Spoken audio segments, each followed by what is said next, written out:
Something steps into the frame. Not on four legs, not like any person. It pauses just long enough for the camera to catch its shape. Then it's gone. For years, trail cameras hidden deep in remote forests have captured moments that still have no explanation. Most people call them hoaxes, others aren't so sure. Tonight, we've gathered the most chilling Bigfoot footage ever caught on camera. Watch closely, because the longer you watch, the harder it becomes to explain what these cameras really captured. Deep within the thick, isolated forests of rural Pennsylvania, two teenagers stumbled onto something so shocking it left them completely paralyzed with fear. The chilling first-hand account was shared on Reddit by a 15-year-old named Lucas, who captured a brief but terrifying moment on his phone. The video starts with a shaky, fully zoomed-in view through the dense tree line after Lucas and his friend Gavin noticed a foul, sudden odor in the air.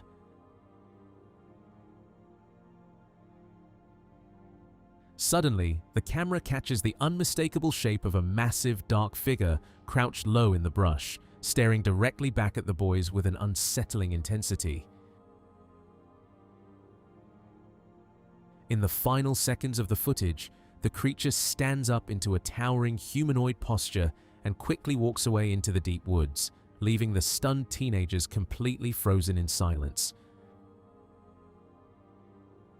For Lucas and Gavin, the woods changed forever that day.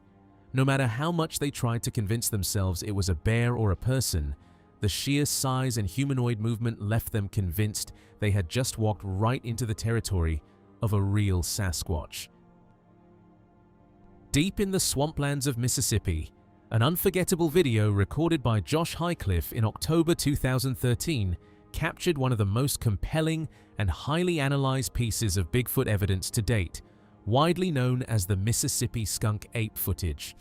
The tense encounter begins with Highcliffe carefully tracking through a thick, waterlogged marshland, searching for game. The silence of the swamp is interrupted by massive, rhythmic thuds nearby, causing the hunter to freeze as he realizes something enormous is manipulating the foliage just ahead. Peering through the dense branches, the camera locks onto a towering, jet-black figure crouched at the base of a massive cypress tree. The creature displays immense physical power as it aggressively tears off large chunks of wood from the tree trunk, its fluid and heavy arm movements indicating muscular strength that completely outmatches any human or known native animal.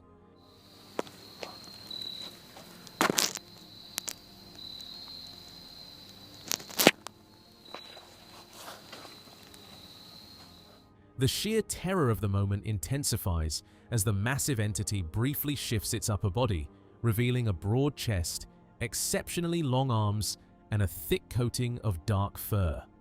Realizing he is standing dangerously close to a fully grown, aggressive apex cryptid without a clear line of defense, the sheer weight of panic sets in. The ultimate breaking point comes when the towering creature begins to adjust its stance as if preparing to rise fully upright to its feet. As it shifts its massive bulk, the sheer height and muscular frame of the beast become terrifyingly apparent through the thick foliage. Completely overwhelmed by a primal urge to survive, Highcliffe terminates the recording, spins on his heel,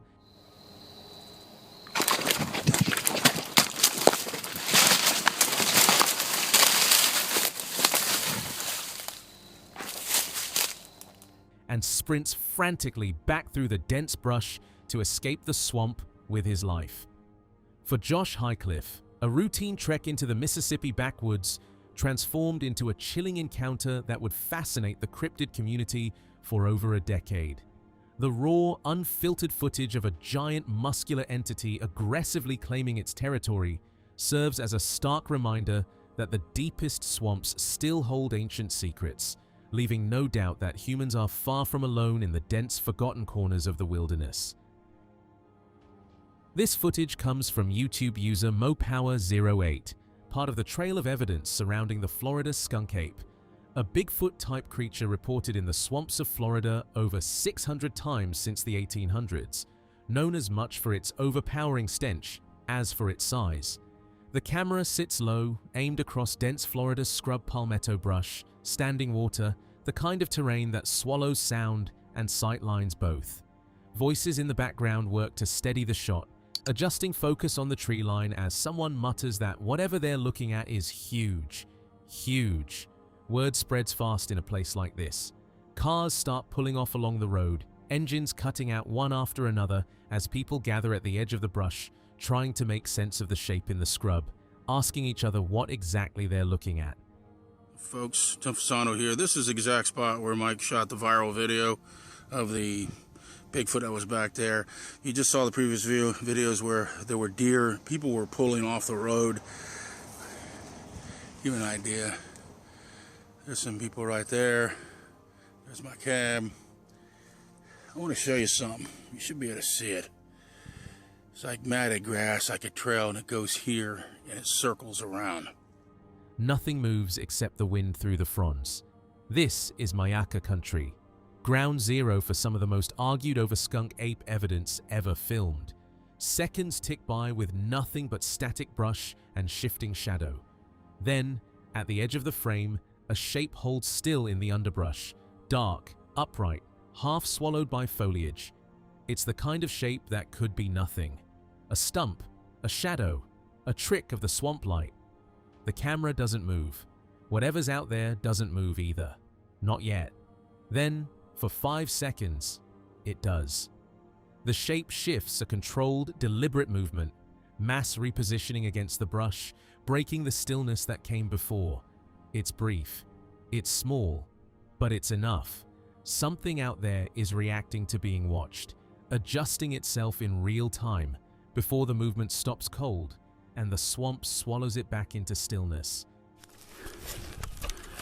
He's up with the group.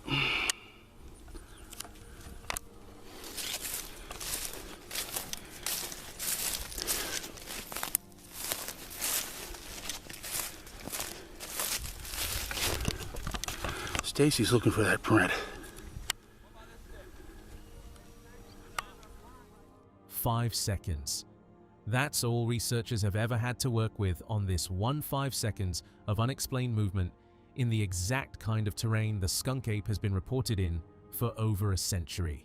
Skeptics call it wind on brush. Believers call it the closest thing to proof this creature has ever left behind. The footage cuts there. No second appearance. No clearer angle. Just a shape in the Myakka scrub that moved once, correctly, and then was gone, leaving the question that's followed the skunk ape since the first sighting was ever reported. Is Florida hiding something in its swamps that science still hasn't caught up to? The wilderness was not finished revealing its secrets. After countless reports of strange figures hidden among the trees, another piece of footage would capture a moment that was just as difficult to explain. Along the quiet riverbank, a handheld camera recorded the surrounding forest when something unusual appeared in the distance. Between the dense trees, a massive silhouette appeared for only a few seconds, long enough to raise questions, but never long enough to reveal what it truly was. When Sasquatch Mafia revisited the footage, every second of the encounter revealed a figure unlike anything expected in the wilderness. A powerful silhouette, unusual movement, and a presence that closely matched descriptions from generations of Sasquatch reports. Yet within moments, the figure disappeared, leaving behind only a short glimpse and a mystery that continues to fuel debate. Was this just an unknown figure moving through the forest? Or did the camera capture another glimpse of the creature many have spent decades searching for?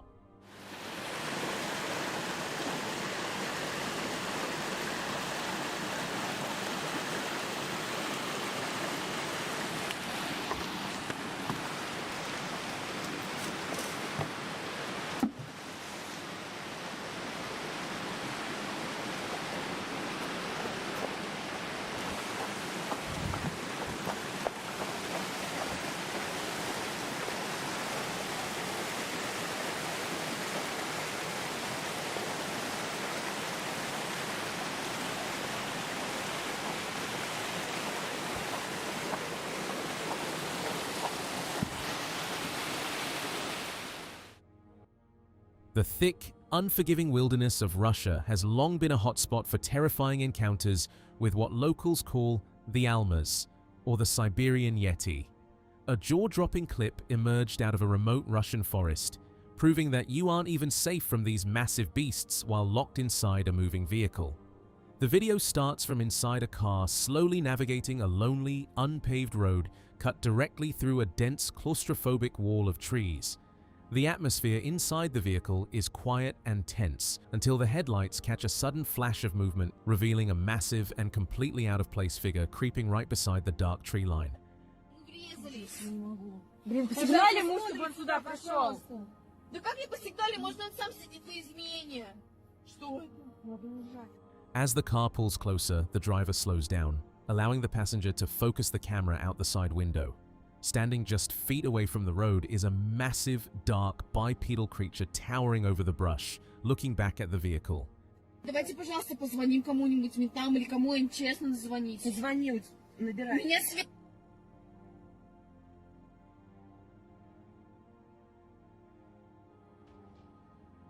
In the final seconds of the video, the sheer panic of the Russian women takes over as the towering figure aggressively steps out from the shadows, prompting them to instantly slam on the gas and flee down the remote road.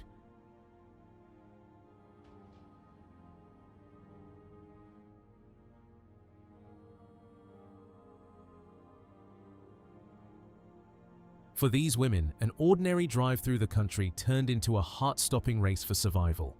The shocking proximity of the creature and its rapid, heavy movement show just how quickly a peaceful drive can turn into a face-to-face encounter with an apex predator. A peaceful drive along a frozen, abandoned road suddenly turned into a terrifying mystery when something massive appeared beside the snow-covered forest. Hidden within the darkness, a towering figure stood completely still, creating a chilling moment that left behind more questions than answers. When the footage was examined more closely, the details became even more unsettling. A massive body covered in dark hair, an extremely broad frame, and a shape that appeared far too human to dismiss. Was this an unknown animal, a person wandering through the frozen wilderness, or could this have been the legendary creature known as Bigfoot? But the mystery did not end there.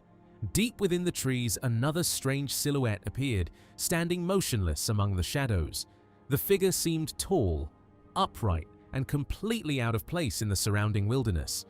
As Sasquatch Mafia examined the footage closer, the unclear image revealed a strange presence hidden between the trees, raising even more questions about what had truly been captured. Could this have been the same mysterious figure seen beside the frozen road, silently watching from the forest edge? Or was something else hiding beyond the darkness, waiting to be discovered? Alone, a snow-covered hillside hides a mystery beneath the freezing wilderness as a grainy black and white camera captures a strange figure moving through the distance.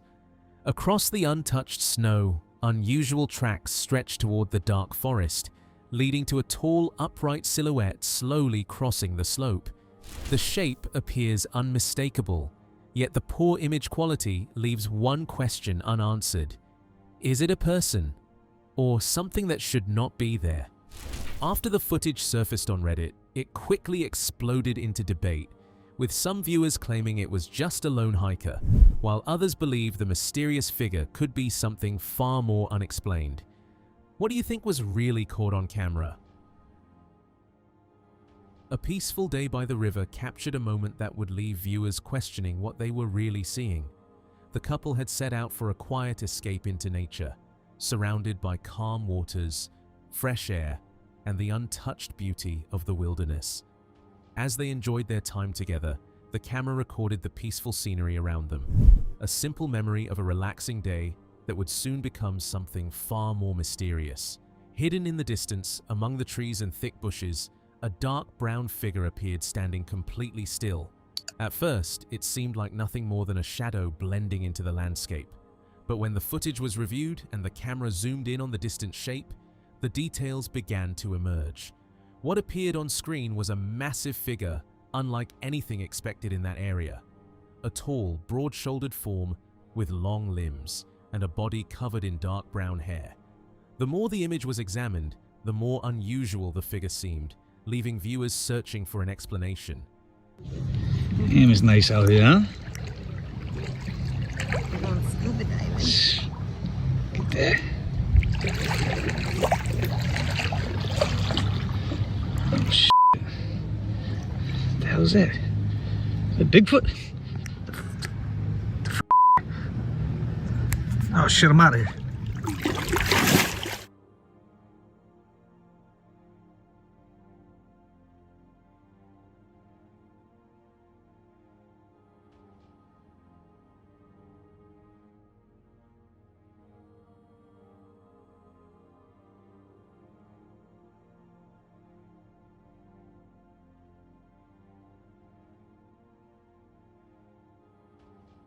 The mysterious footage later gained attention through Jeremy Sparks, where the strange figure became the focus of intense discussion.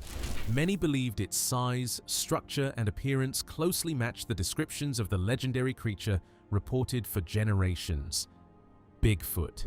A quiet day surrounded by nature had suddenly transformed into an unexplained mystery. Was this simply an unknown figure hidden among the trees? Or did this camera capture a rare glimpse of something that many believe has been hiding in the wilderness all along? Share your thoughts below. Without the slightest warning, a dark mass burst from the darkness and raced across the road in a heartbeat. A towering figure suddenly filled the path ahead, leaving Deputy Sanchez with no time to react. The impact hurled the patrol vehicle onto two wheels before it slammed back onto the road. Then came a sound that froze him in place, a deep, bone-rattling scrape beneath the vehicle, as if something massive had moved beneath him. Out of my peripheral vision to my left on the driver's side, I see something coming towards my vehicle. All I see is this figure in the headlights. I was doing about 45, 50 miles an hour. And when I hit that thing, it literally put my unit up on two wheels. I could feel the front tire and the back tire go over this, and I could feel scraping underneath my unit. On History, Deputy Sanchez described what happened next. The road offered no answers, no blood, no remains, not even a trace that anything had ever crossed his path. Then, the darkness came alive. Thick brush began to sway as slow, deliberate footsteps circled just beyond the reach of his headlights. Whatever moved through the night remained completely hidden, yet every step sounded closer than the last. A crushing sense of dread settled over him, bringing the unmistakable feeling that something was closing in. I could hear it moving through the brush.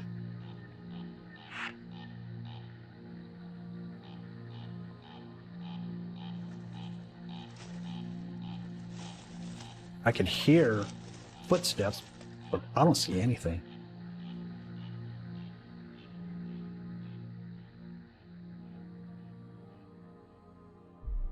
Certain the next moment could be his last, he rushed back inside the patrol vehicle.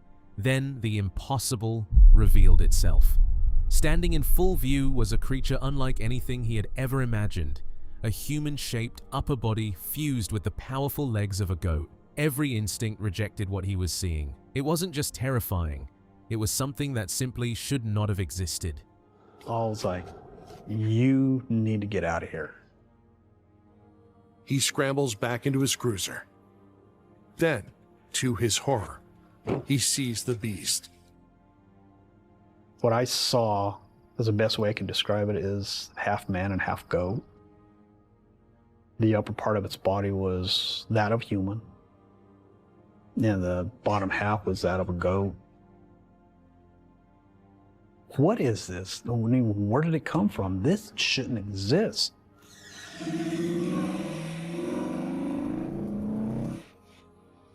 Long after the road disappeared behind him, the encounter refused to let go. The remaining hours passed without another mile driven as the impossible replayed over and over in his mind. When he finally recounted the events to the sheriff days later, he expected disbelief instead of understanding. But the response he received was the last thing he anticipated, and it made the entire ordeal even harder to dismiss. And explained to him what took place. And I figured, you know what, these guys are gonna laugh at me, they're gonna put me on leave because they're thinking I'm nuts. The sheriff sits down in his chair, he says, I believe you. So what did Deputy Sanchez really encounter that night? Was it a forgotten legend brought to life, or something even more mysterious lurking in the darkness? Travel Channel features first-hand accounts of paranormal activity and cryptozoology. In this segment, father and son Sean and Brendan Sullivan experience a terrifying encounter while hiking in the Ouachita National Forest.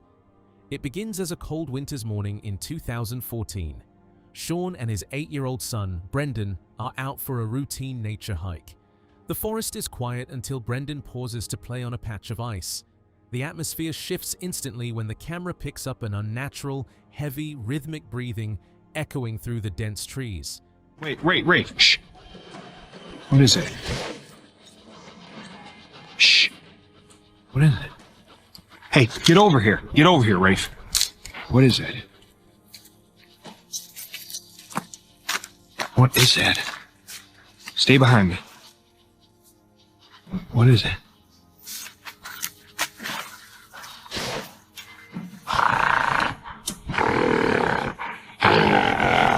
Are you kidding me?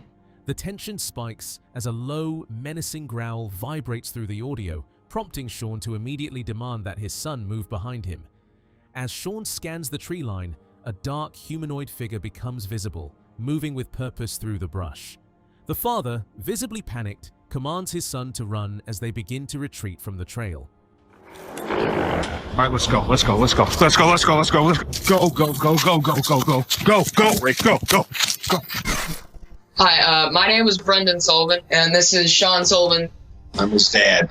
It was definitely a scary moment. We've been down this trail numerous times, and we were probably about 20 or 30 minutes into the walk, and I hear something. Shh. What is it? It was like a growling sound or something. And I see something, like a shadow or something in the woods.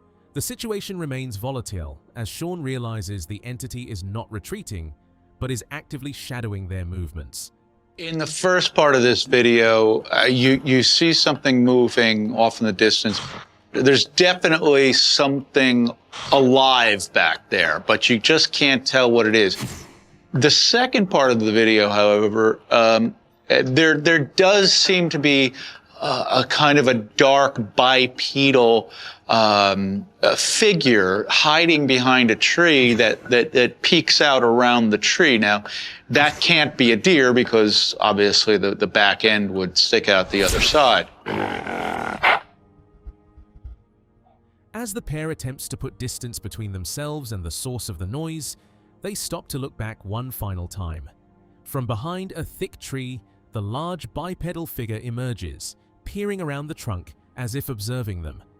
The realization that they are being hunted drives them into a full-speed escape as they scramble out of the woods, the sounds of their own frantic footsteps drowning out the forest silence. Imagine stepping outside into the same familiar morning you have known for years, only to discover something impossible standing silently in the distance, motionless, watching. A towering dark figure overlooks the quiet Ohio landscape, turning an ordinary sunrise into the beginning of a mystery that still has no clear explanation. Shortly after sunrise, a woman stepped outside her rural Ohio farmhouse, expecting another ordinary morning. Instead, her attention was drawn toward a lonely drainage ditch, where an enormous dark figure stood completely motionless. At first, she assumed it had to be a familiar animal, but the longer she looked, the less that explanation made sense. It was too tall to be any familiar animal, too broad to ignore, and too unnatural to explain. As later documented by Small Town Monster, she quickly realized she wasn't looking at anything she had ever seen before. What unfolded next would become one of Ohio's most chilling Bigfoot encounters. We live right smack in the middle of 97 acres here, with a swamp to the west and Eagle's Nest to the east and railroad tracks to the south. well, when I started staying here regularly, my habit was to get up in the morning and make coffee and then come and sit in front of this window, because I often got to see deer or foxes or swans or whatever was out there. It was just starting to get daylight, and I was sitting over there looking out the window, and I noticed down in the ditch that runs through the property what I thought was probably the largest deer I had ever seen. Confusion quickly turned into fear. It wasn't a deer, and it was far too tall and powerfully built to be any bear she had ever seen. Then the towering figure stopped and silently locked its gaze on her. The world around her seemed to fall completely still. No sound, no movement, just an overwhelming feeling that something impossible was staring back. That single moment would remain burned into her memory for years. All right, so I was in the room directly to the left of the gray new room that's there now. I was sitting in front of that window. You can see where that kind of open place is in the field between where the soybeans are, and then there's like a dip, and then there's the soybeans. A little bit drier in there, yeah. It was right there, and when it took off, it went that way, and I swear it only looked like it took like 6 leaps until it was in that corner of the woods. Wow. During the recreation, Donna revealed the true scale of what she had witnessed. She estimated the creature stood between 7 and 8 feet tall, with a massive chest and remarkably broad shoulders. Seeing its height recreated against the landscape made the encounter even more unsettling. Whatever had crossed that quiet Ohio field was unlike anything known to roam those woods. I use my hand now, and you tell me how much taller you think it was. Okay, hold on till I get my binoculars. Yeah, if I had to have put a height on it, I would have said 7, 7.5. 7, 7.5, yeah, that seems about right. And half again your body width, you know, the circumference. But the investigation uncovered one final detail that made the encounter even harder to explain. Despite its enormous size, the mysterious figure never appeared to run. It simply walked away with long, effortless strides, covering an astonishing distance in moments. Even a skilled runner struggled to match the pace it maintained so effortlessly. A peaceful Ohio sunrise had become the setting of a mystery that still refuses to fade. While you're running very fast, it didn't appear to be fast so much as it had just a really long gait.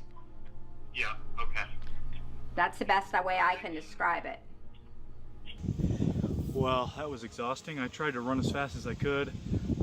I got caught up in the soybeans. I don't know how thick it was that time of year. She said it was probably not as high as it is now in the end of summer.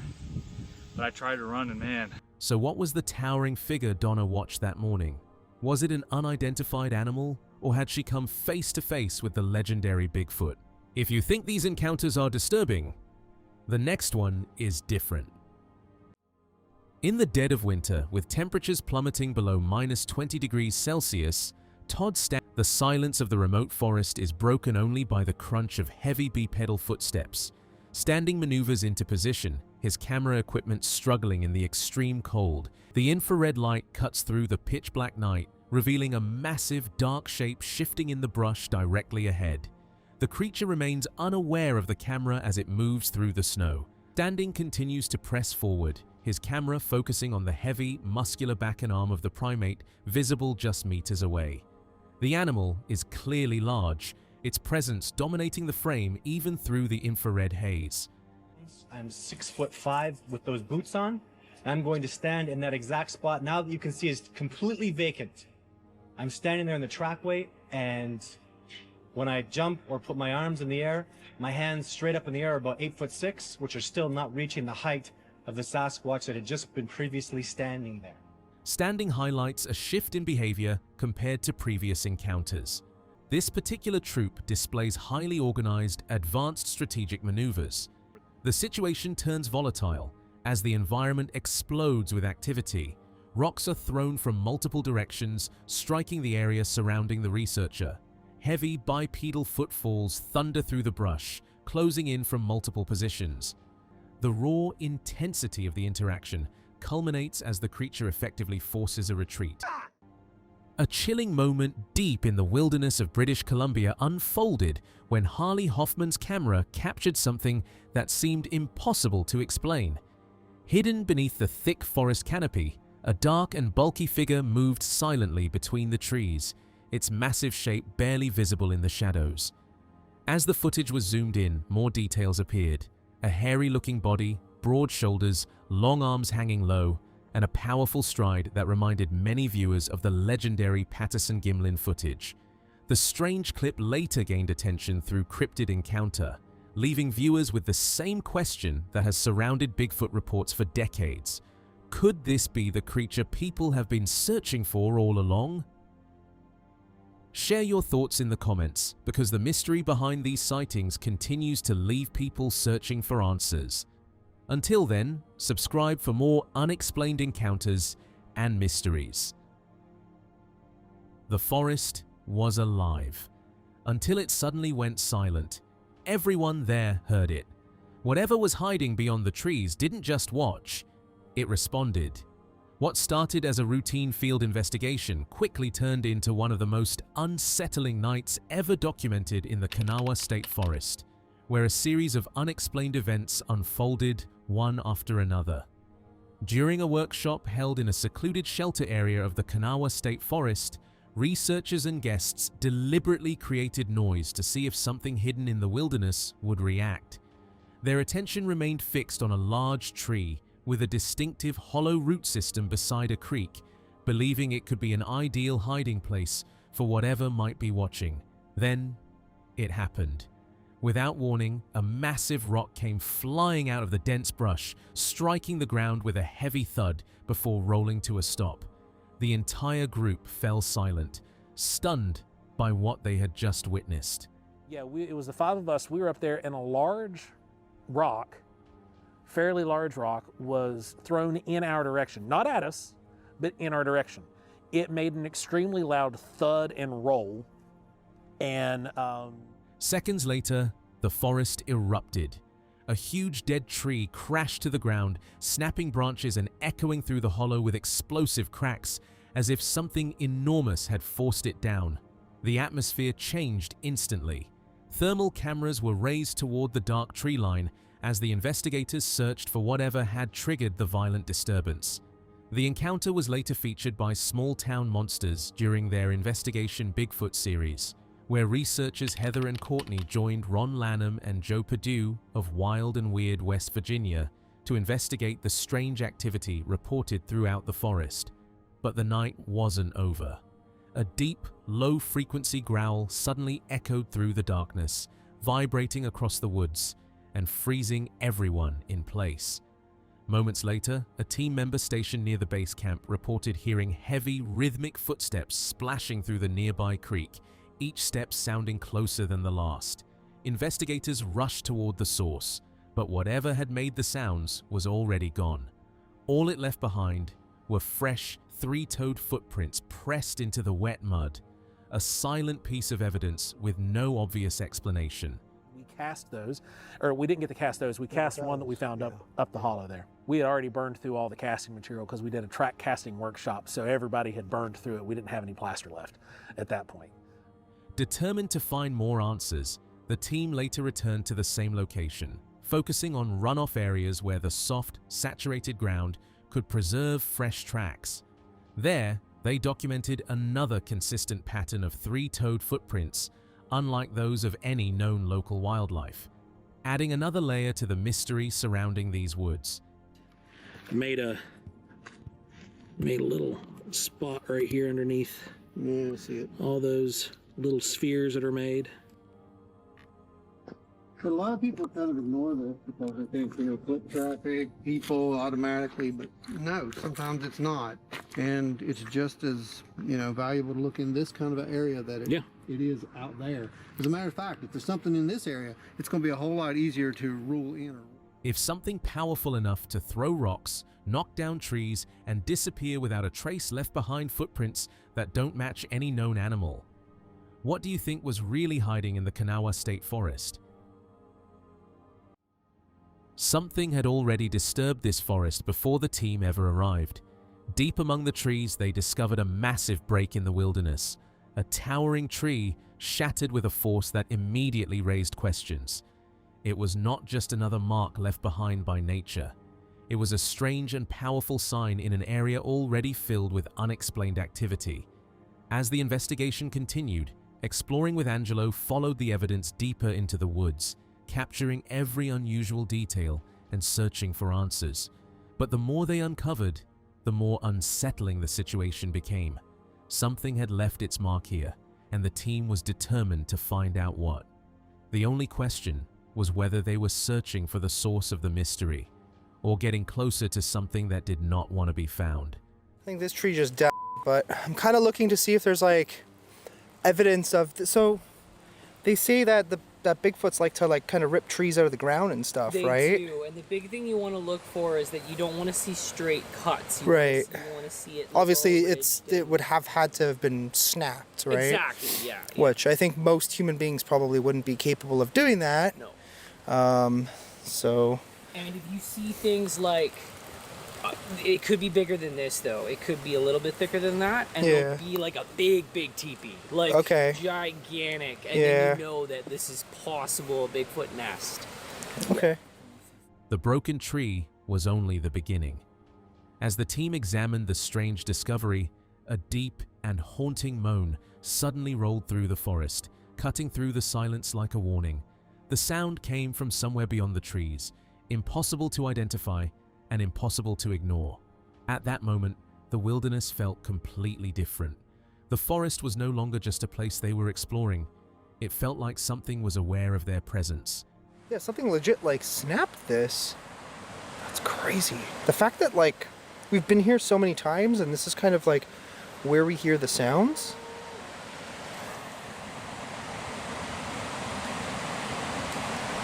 Thought I heard a moan down there. We've been here so many times, and this is kind of like where we hear the sounds.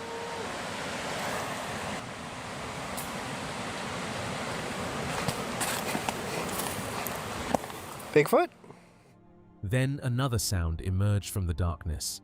A strange, unrecognizable call echoed through the woods, followed by another response from deeper within the forest. The team searched the shadows, trying to locate whatever was communicating in the distance. But before they could find the answer, something suddenly exploded from the darkness and rushed toward them. Whatever had been watching from the darkness was no longer staying silent. Something's moving back there. Whoa.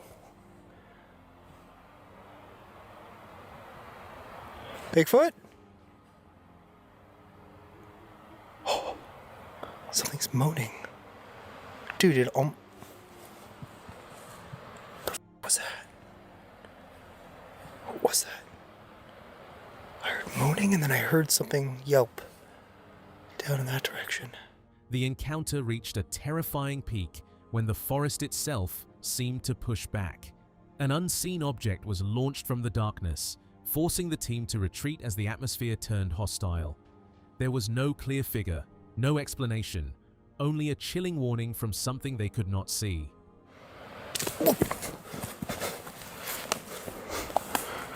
Dude, I swear something was just thrown at me.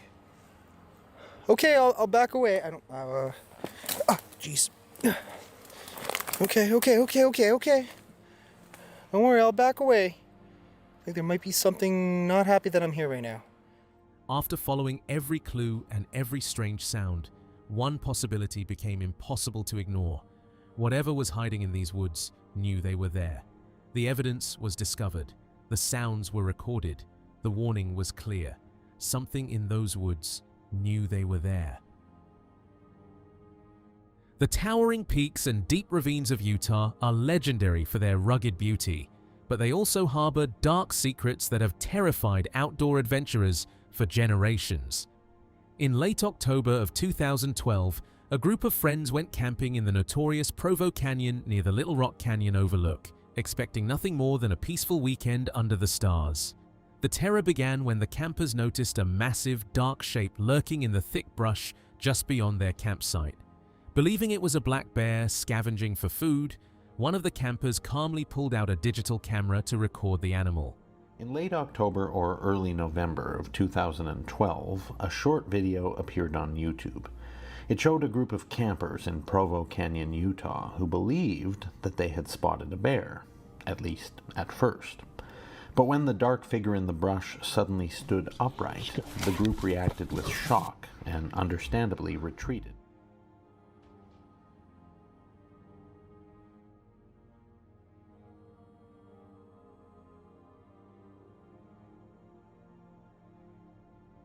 But the casual atmosphere instantly vanished into pure, unadulterated panic. Instead of dropping to all fours like a bear, the giant creature suddenly rose completely upright onto two legs, revealing an imposing humanoid frame with a massive head set squarely on broad shoulders. Realizing they were staring directly at a towering Sasquatch, the campers screamed in terror, dropped their gear, and fled down the mountain as fast as their legs could carry them. Very quickly. One of them started filming with a consumer-grade digital video camera. No specific model has ever been released, unfortunately. The recording shows a large, dark figure, crouched low and then alarmingly rising to a standing position. The camper's startled reaction, including a rapid retreat, is clearly captured on camera.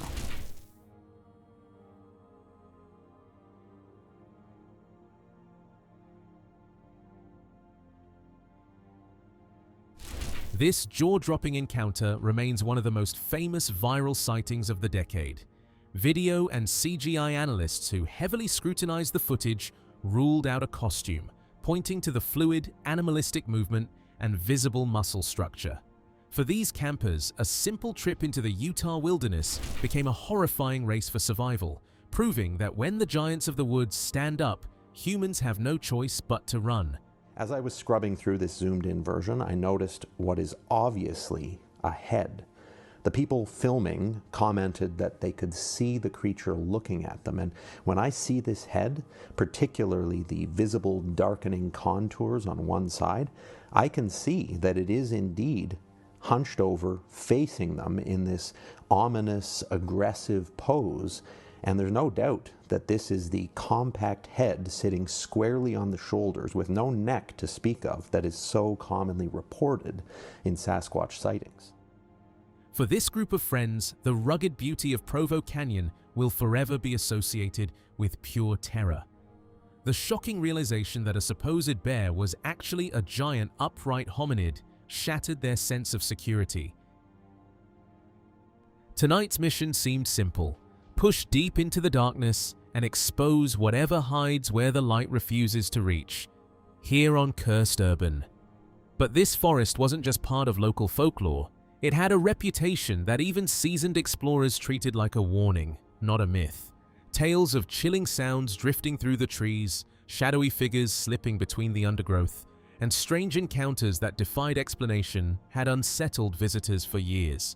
As the journey pushed deeper into the wilderness, an uneasy feeling began to grow, the sense that something unseen had already taken notice. There has been disembodied voices being heard in the woods. There's been shadow people. There's been even apparitions spotted. So there's no short to excitement here. But yeah, we are out on our preliminary hike, and we're gonna go see what we got, and then we'll return to the campsite and chill, run some spirit talker, run some other tests, and see what else we get. The warning erupts from his own recording feed, his voice, but not his intent. It loops again, distorted, urgent, impossible. A sudden violent impact detonates nearby, shaking the forest alive. He stands paralyzed. Silence collapses in. Then he finally breaks it, calling into the dark, waiting for nothing to answer. It said leave right now. Leave right now. Oh! Dude, it said leave right now, and then that was loud. Hello? Anybody back there? A sudden pause in movement, then it happens. A piercing scream erupts from deep within the forest, sharp and unmistakably human, slicing through the silence before vanishing into nothing. The direction is clear. No explanation follows. Only silence returns, heavier than before, as if the darkness itself has shifted its attention. Gotta take my back. Yo, dude, I just heard somebody scream. I just heard somebody scream from that way.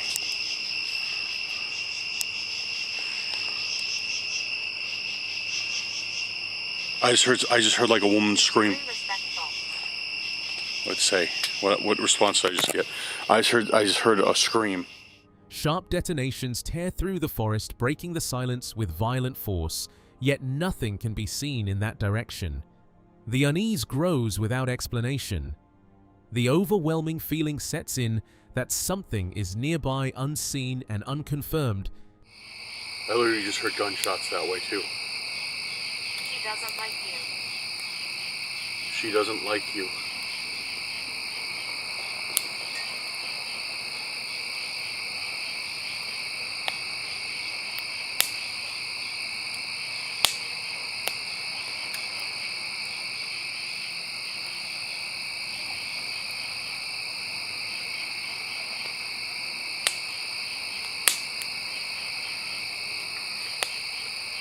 Guys, I'm getting that feeling again. Getting that feeling that I'm not alone out here, that I'm being watched or something.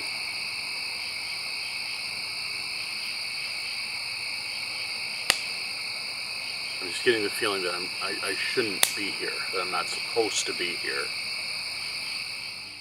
As if the darkness itself is aware and standing just beyond reach. What started as a routine investigation inside an abandoned haunted hospital quickly turned unsettling for search for supernatural. A sudden bang echoed through the empty corridors below, followed by slow, deliberate footsteps in the darkness. No source was visible, yet something was clearly moving, hidden, aware, and steadily closing in. Dude, we are completely dark right now. Yeah.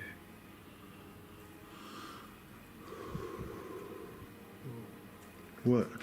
I heard a bang down there. Whoa, whoa, whoa. Dude. Did you hear that? I just heard footsteps down there. One of the ways there was footsteps. The hospital's silence shifted into panic as unseen forces triggered the lights. Flickers spread until the entire corridor blazed with sudden brightness. What he saw? A presence returned, echoing through hollow walls. The darkness beyond the light was no longer empty. Something was steadily approaching with intent. Enter. Oh, gee, what the man? What the going on?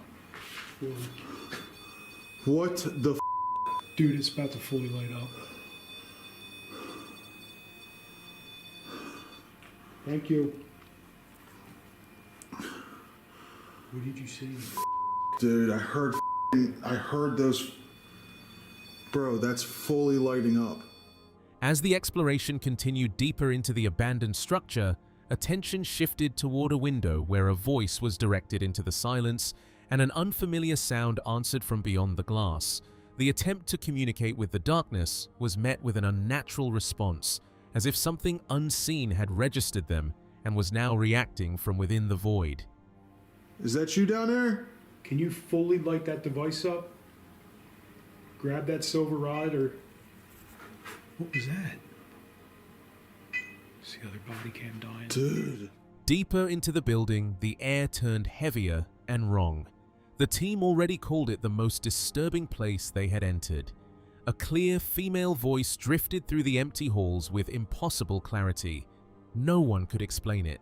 Tension locked in as they moved forward together. The silence broke again without warning. Whoa, whoa. I heard that. Whoa. Did you hear that noise? I just heard a girl's voice. Yeah. I just heard a girl's voice. I did too. I think it said help. Bro, cut that. Cut that off. Dude, that was clear. Another sound cut through the darkness, confirming something was inside with them and aware of their every step. And just like that, the investigation came to a quiet, uneasy halt. No footsteps were supposed to echo inside that abandoned structure, yet something did. Exploring with unknown had just entered when the silence felt like it tightened around them. Old buildings like this don't stay truly empty. They hold on to what shouldn't remain. Then came a sound, wrong, undefined, and impossibly close. Anyone here with us?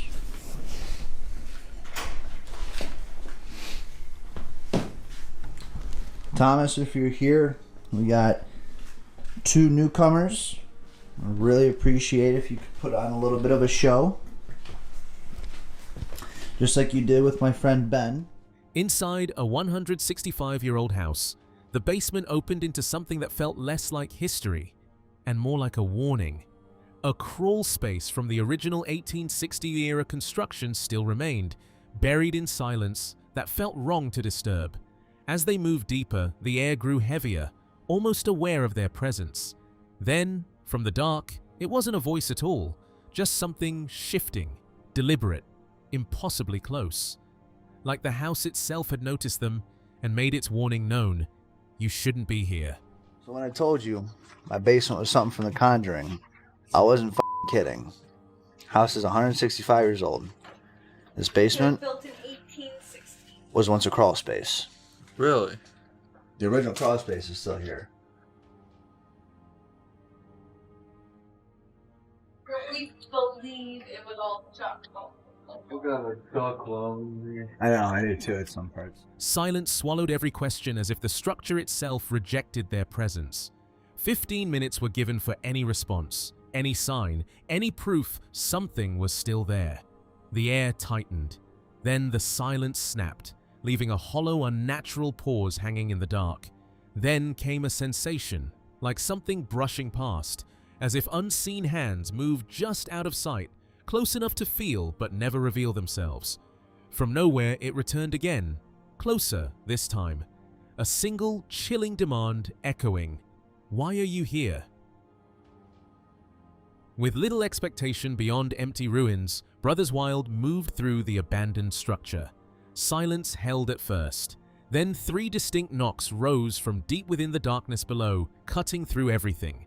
A sudden crack followed, forcing an instant stop. The sounds didn't feel natural, almost intentional. As the unseen pressure in the air thickened, curiosity collapsed into urgency, turning exploration into a quiet, rapid withdrawal. I heard 3 knocking. Rich looks at me and goes, "Did you knock then?" But I thought it was Rich knocking his plate. But it was in here definitely, wasn't it? 3 knocks, definitely 3 knocks. It was 3 knocks like that. The playback begins, and the mood shifts immediately. One moment it's routine. The next, a voice seems to rise from just behind, near the fireplace, close enough to feel impossible. Then, the house reacts. Heavy impacts slam from the upper floor, followed by slow, deliberate footsteps crossing overhead. Each sound lands with precision, as if something is aware it's being heard, turning the moment into controlled panic. I was literally washing. You can't see, I haven't got the lights on, but I was washing here. You can hear you. And I heard the voice from behind me. It was right here by this fireplace. No. That was upstairs. banging from upstairs. Stay, Rich, stay still. Footsteps upstairs. Clear bangs. Crystal clear. Can't believe recorded. A challenge was issued into the silence. If anything was there, it was told to reveal itself. Instantly, the same spot where the voice had echoed before responded. A shape was seen shifting low to the ground, as if acknowledging the call. At the request to move, a subtle motion was observed, brief yet real. Then, without warning, it withdrew completely, leaving only rising panic behind. Can you just move your legs if that's you? Oh my god! Yeah, we can see you moving your feet. Now, lift one of your legs up. We can see you, lift one of your legs up. What's it doing? It's gone. Oh my god. Oh my god. Oh my god. Something shifts in the darkness, first assumed to be one of them, until a pale movement glides across the corner and fades instantly. The air grows dense, ash drifting unnaturally, as if disturbed by an unseen force. Suddenly, a pan rips free from its hook and crashes down, echoing through the hollow space. Did it? You know, like when ash floats? Yeah. See,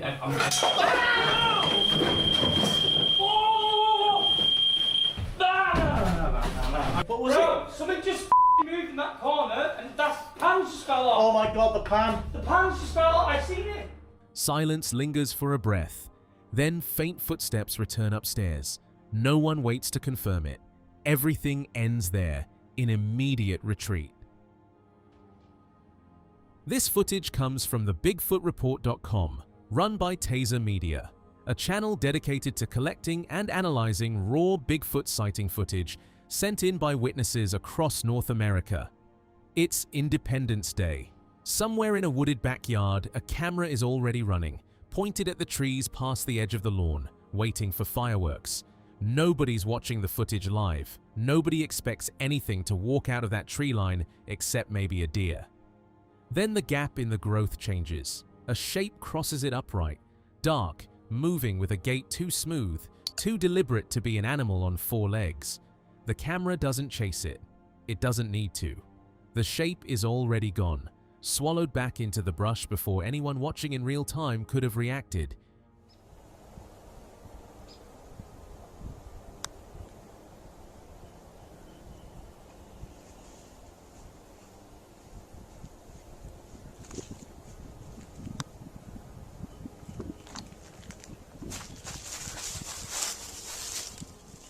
It doesn't stay gone for long.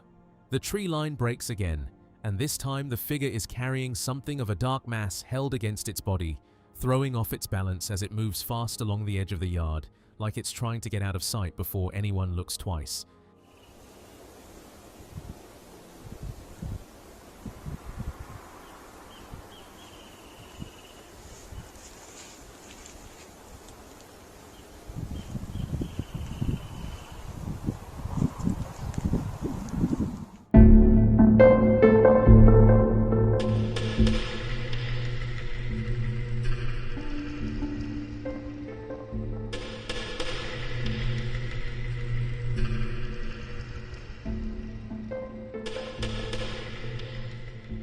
That's when the footage slows down.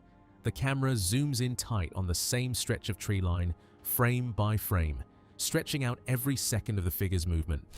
The broad shoulders, the loose, rolling stride, the weight shifting side to side as it holds position in the gap for nearly 30 seconds before vanishing back into the growth, as if it knew exactly how long it could afford to be seen. Some researchers who've studied this clip frame by frame point to something stranger. A lighter patch on the figure's chest, always in the same place, as though something or someone was resting there the whole time. Was it just the wind catching wet fur wrong? Or was this 4th of July walk not the story anyone thought it was?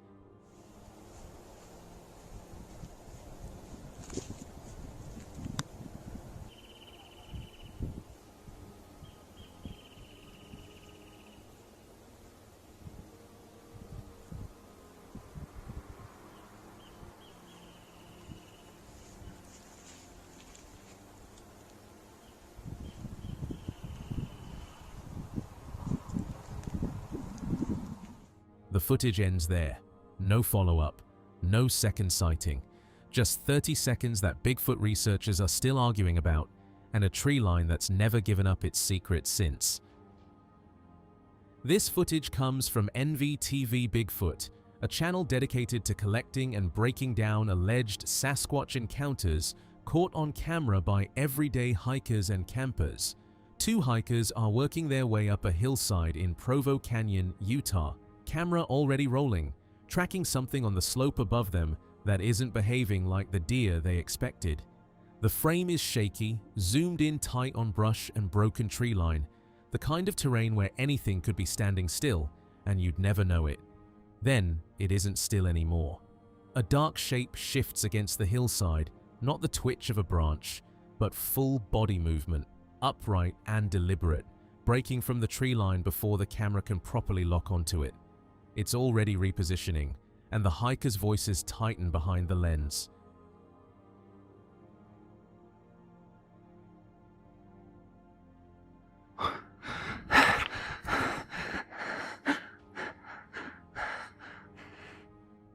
The channel slows the clip down frame by frame, and that's where it gets hard to explain away.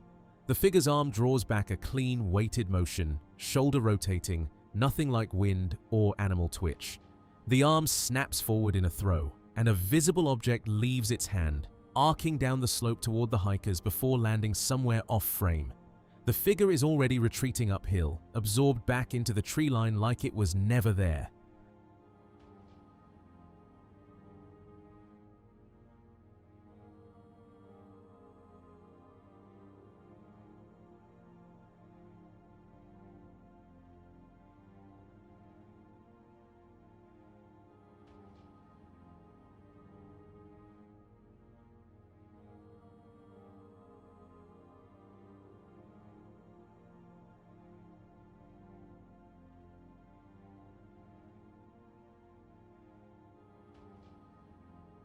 The channel then cuts to a second, completely different encounter from the same canyon, no slow motion, no enhancement, just the raw file. A similar upright shape emerges at the edge of a rock outcropping, holding position in full view for several seconds. It shifts its weight, turning its head toward the camera. It drops from view behind the rocks, gone before anyone can zoom in further. Yeah, I can't see.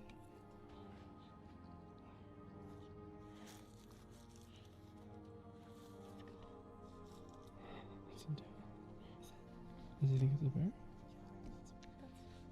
You think there's a bear up here next to a deer?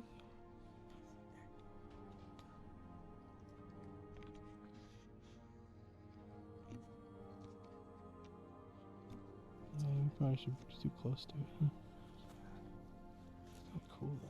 Two separate hikes, two separate cameras. The same canyon, the same kind of shape, the same reaction every time. A creature that reveals itself just long enough to be filmed and never long enough to be proven. It felt like an ordinary night deep in the forest, until Exploring with Angelo noticed something that shouldn't exist there. The woods, tied to old myths and warnings, felt strangely aware. From deeper inside, the silence deepened and his friend suddenly stopped, uneasy, saying the area felt wrong. Like they were no longer alone in the dark. What's up? Could have sworn like something was behind me. Like this direction? Like here. Oh. And it was multiple times. Like I came, brought wood. Yeah. Kind of like stacking things. Like a feeling or like you heard something? Like it sounded like somebody walking or something walking right behind me. Oh, yeah. Weird. That's why I don't know. I know, we keep hearing like earlier, it sounded legit like there was something walking back here. It's just, it was a little more weird because it sounded like it was right behind me. Yeah. Something shifts in the darkness. Frank stays asleep, drifting unaware as the forest begins to feel distorted, almost unnatural. Even the brief stillness turns suffocating, like the air is compressing around them. Then, sharp realization. What was that?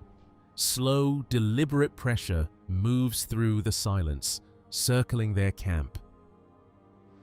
I just heard something out there.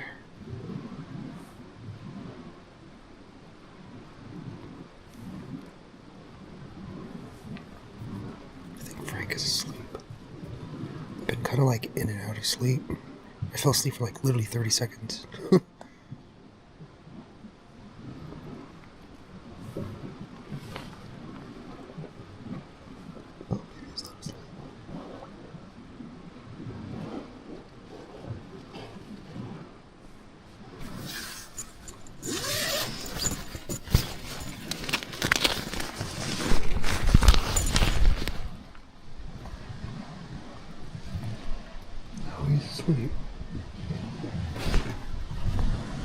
What was that?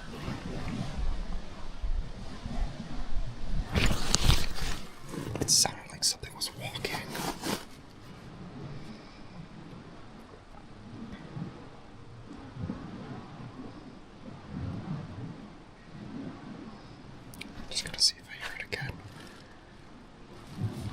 It's cold. A growing sense suggests something may be following them. This exact spot feels different, charged with an unseen presence. It's not random anymore. It feels watched, observed from nearby. Whatever lingers here isn't just passing through. It feels settled in the dark, staying close enough to be felt, never revealed. I don't know what it is, but there's something about this particular spot right now. It's like something's kind of lurking, like watching us.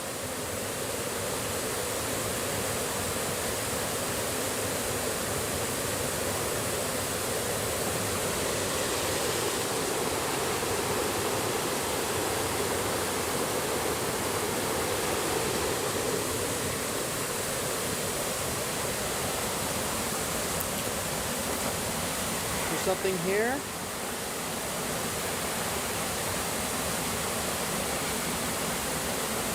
Other than a bear?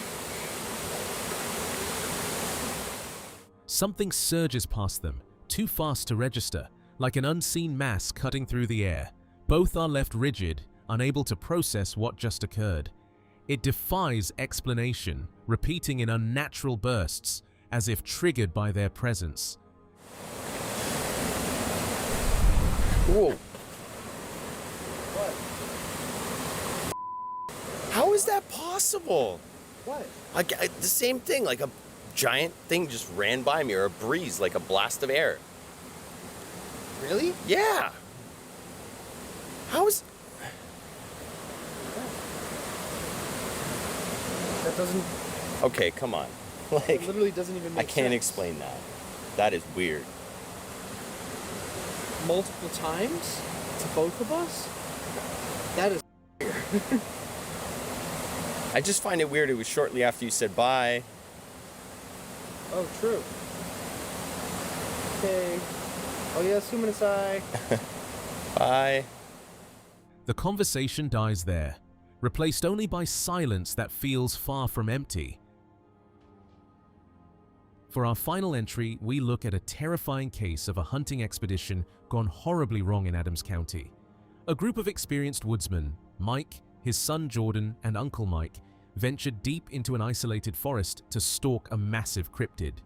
But as the darkness closed in, the ultimate hunters realized they had become the helpless prey, a frantic escape detailed in a chilling segment titled Hunted by Bigfoot.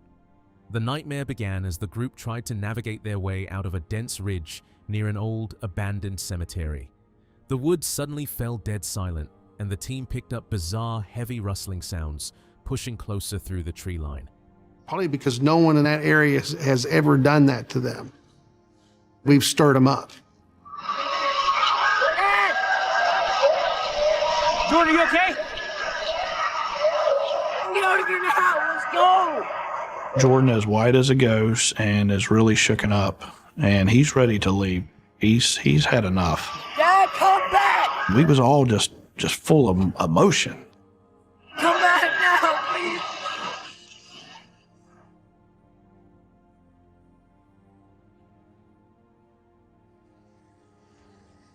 Sounds like it's quieting down.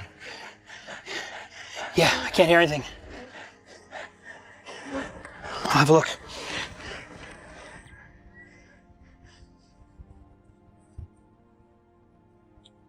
See anything?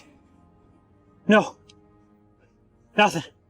The sheer terror sets in when the men realize that multiple entities are completely flanking them.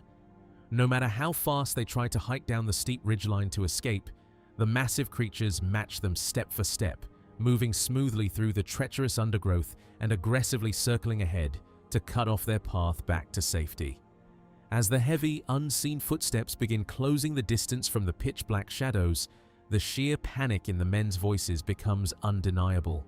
They realize they are being systematically toyed with by an organized pack of apex predators that outmatch them in both speed and stealth. At that point, I'm getting alarmed because they are moving towards us. Come on now, we have to go, they're coming! Sounds like it's coming closer, come on, let's go, let's go! Move, move, move!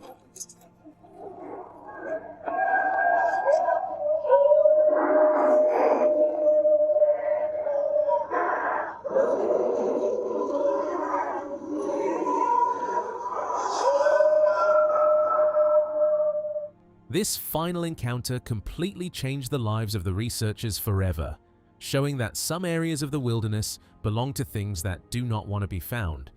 They went into the woods looking for an adventure, but ended up fleeing for their lives from a territory where humans are no longer at the top of the food chain.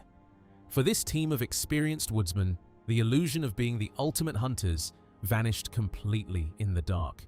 The horrifying realization that they were being systematically tracked and outmaneuvered by an organized pack of massive predators shattered their confidence, leaving them with a permanent reminder that some parts of the deep woods are governed by ancient invisible forces that will relentlessly drive humans out of their territory. Casper Sight, run by creator Ben, is a channel dedicated to exploring the paranormal, UFO phenomena, and unexplained mysteries through reactive analysis and deep dive research. The investigation begins deep within the Sierra Nevada mountains of California. Ron Moorhead and Al Berry ventured into the dense wilderness with professional audio recording equipment, hoping to document the unknown. As night falls, the environment shifts from silent to unsettling.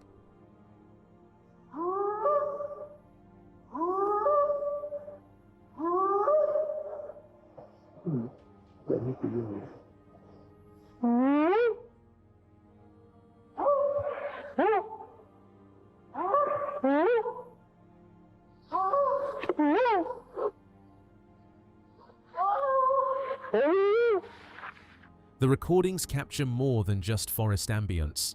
The audio reveals rhythmic, humanoid-like chatter that defies standard animal behavior. A linguistic expert, Scott Nelson, identifies complex phonetic patterns, noting that these vocalizations are articulated on the inhale, a feat that is physically exhausting and incredibly difficult for human vocal cords to replicate with such speed and consistency. The audible whoops and guttural vocalizations echo through the trees, suggesting a sophisticated communication system operating in the dark.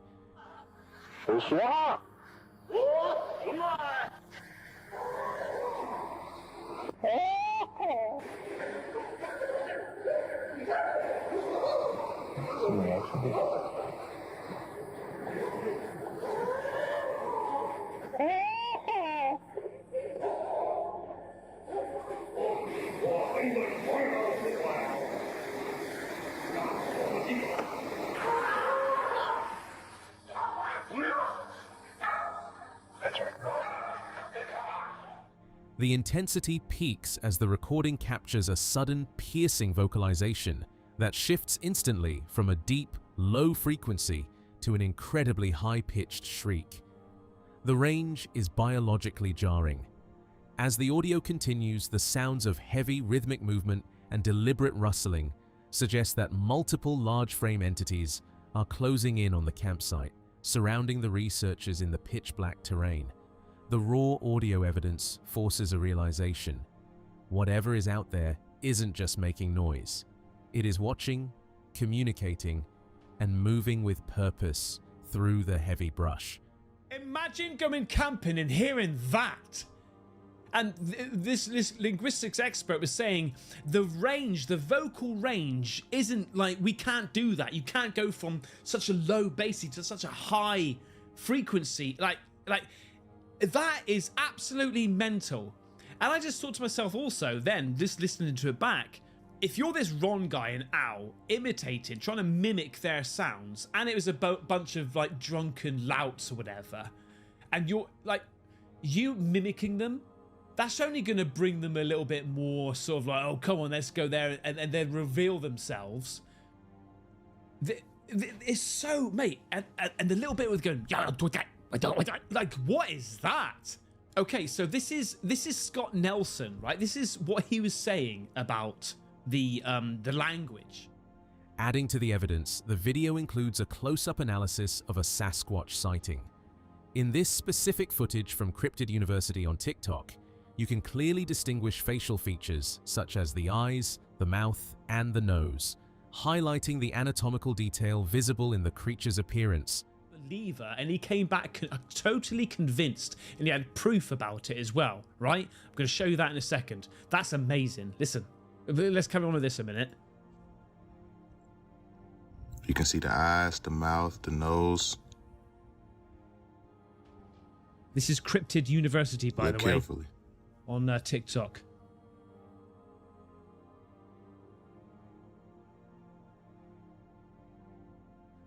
The moment you realize you're no longer tracking it, it's already tracking you. Venturing alone into a pitch-black forest is dangerous enough, but following the trail of something believed to be an apex cryptid is an entirely different level of risk. In this gripping investigation, ex-military survivalist Russell Acord pushes deep into a dense, unsettling forest, convinced he's following the creature responsible for constructing a mysterious forest shrine. That doesn't happen by accident. Look how fragile it is. This space makes every piece of your body want to turn and run from it. As Russell carefully moves through the thick brush, the unnatural silence surrounding him is suddenly broken by strange sounds echoing through the darkness. Every noise forces the experienced tracker onto high alert. Believing something could be watching from just beyond the tree line, he raises his thermal targeting scope and begins scanning the forest for any hidden heat signatures. Expedition Bigfoot later featured this chilling investigation. I want to see if anything visits this space. Because whatever put this structure together, whatever put these things in place. Then, the impossible appears. The thermal scope suddenly locks onto a massive upright figure moving through the dense trees. The glowing heat signature reveals a towering biped navigating the rough, cluttered terrain with incredible ease, confirming that a large biological creature is moving only a short distance away. I want to know what did that.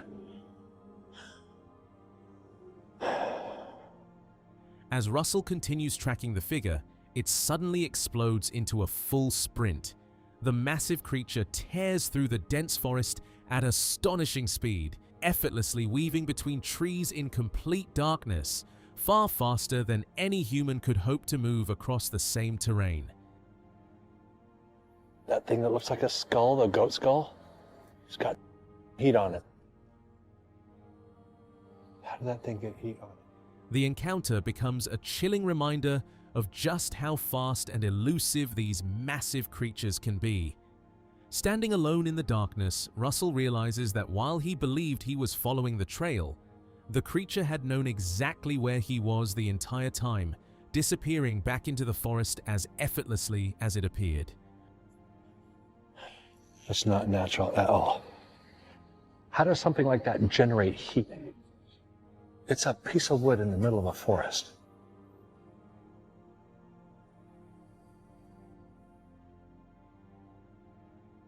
For Russell, the mission ended with a terrifying realization.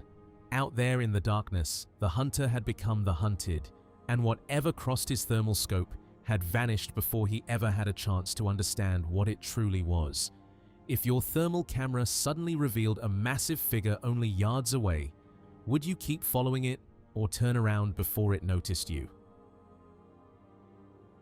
Deep in the Marble Mountains, a routine youth backpacking trip in 2001 turned into a potential encounter with a legend.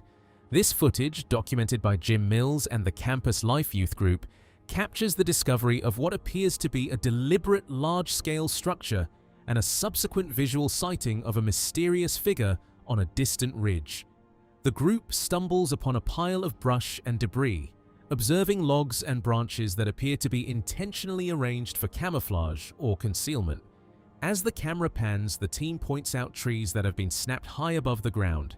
Logs, but as we wander up, as we wander up into the trees a little bit, we notice that there's a pile of a brush here. And as we look inside, we find out that something. Brad's getting eaten alive. Brad, let me climb out for a minute. Let me get a look into this thing. Oh. Let me walk around it a little bit. First of all, some kind of creature has taken. Suggesting immense force rather than natural causes. The site is cleared and smoothed out, showing signs of a creature interacting with the environment near their established campsite. Suspense escalates when the group spots movement on the rocky ridge above them. Through the lens, they track a dark bipedal figure traversing the steep terrain. The creature moves with purpose, appearing to stop and look toward their position. We see down here a fire pit, but we see no evidence that there was ever a fire. He's walking down. Oh my word. Bigfoot's walking down right now. Huh? See, he's standing taller. Uh-oh! I'll get back to camp. We see something moving on the hill above. Run! Where? Where is it? Is it like where those trees, like right on the right side of it? No, it stopped and looking at us. It's kind of looking at us. I don't see it. Moving now. The tension builds as the group tracks the figure, trying to pin its location against the jagged landscape. The figure emerges clearly between two distinct trees on the ridgeline. Its movement is distinct. It paces back and forth, appearing to react to the presence of the observers below. As the camera zooms, the group notes the creature's anatomy, specifically observing the arm length, with appendages hanging down toward its knees. The encounter remains visually locked on the figure as it persists in its movement along the ridge, maintaining a presence that defies simple explanation, until the group eventually shifts focus away from the hillside. But another journey into the wilderness would soon become a mystery that left viewers searching for answers. Claudia Ackley was no stranger to the outdoors. Like many people who enjoy exploring nature, she often spent time surrounded by forests and mountain trails. But during one outing with her daughter, a normal day in the wilderness turned into an encounter she would never forget. She quickly raised her camera and captured the distant figure before it disappeared into the wilderness. At first, it appeared to be nothing more than a shadow or an animal passing through. But as viewers examined the footage, many noticed something unusual: a large, upright figure with a size and movement that seemed unlike anything they could identify. I swear to God. Mom? Is it by the tree? Yeah. On the shoulder? Yeah.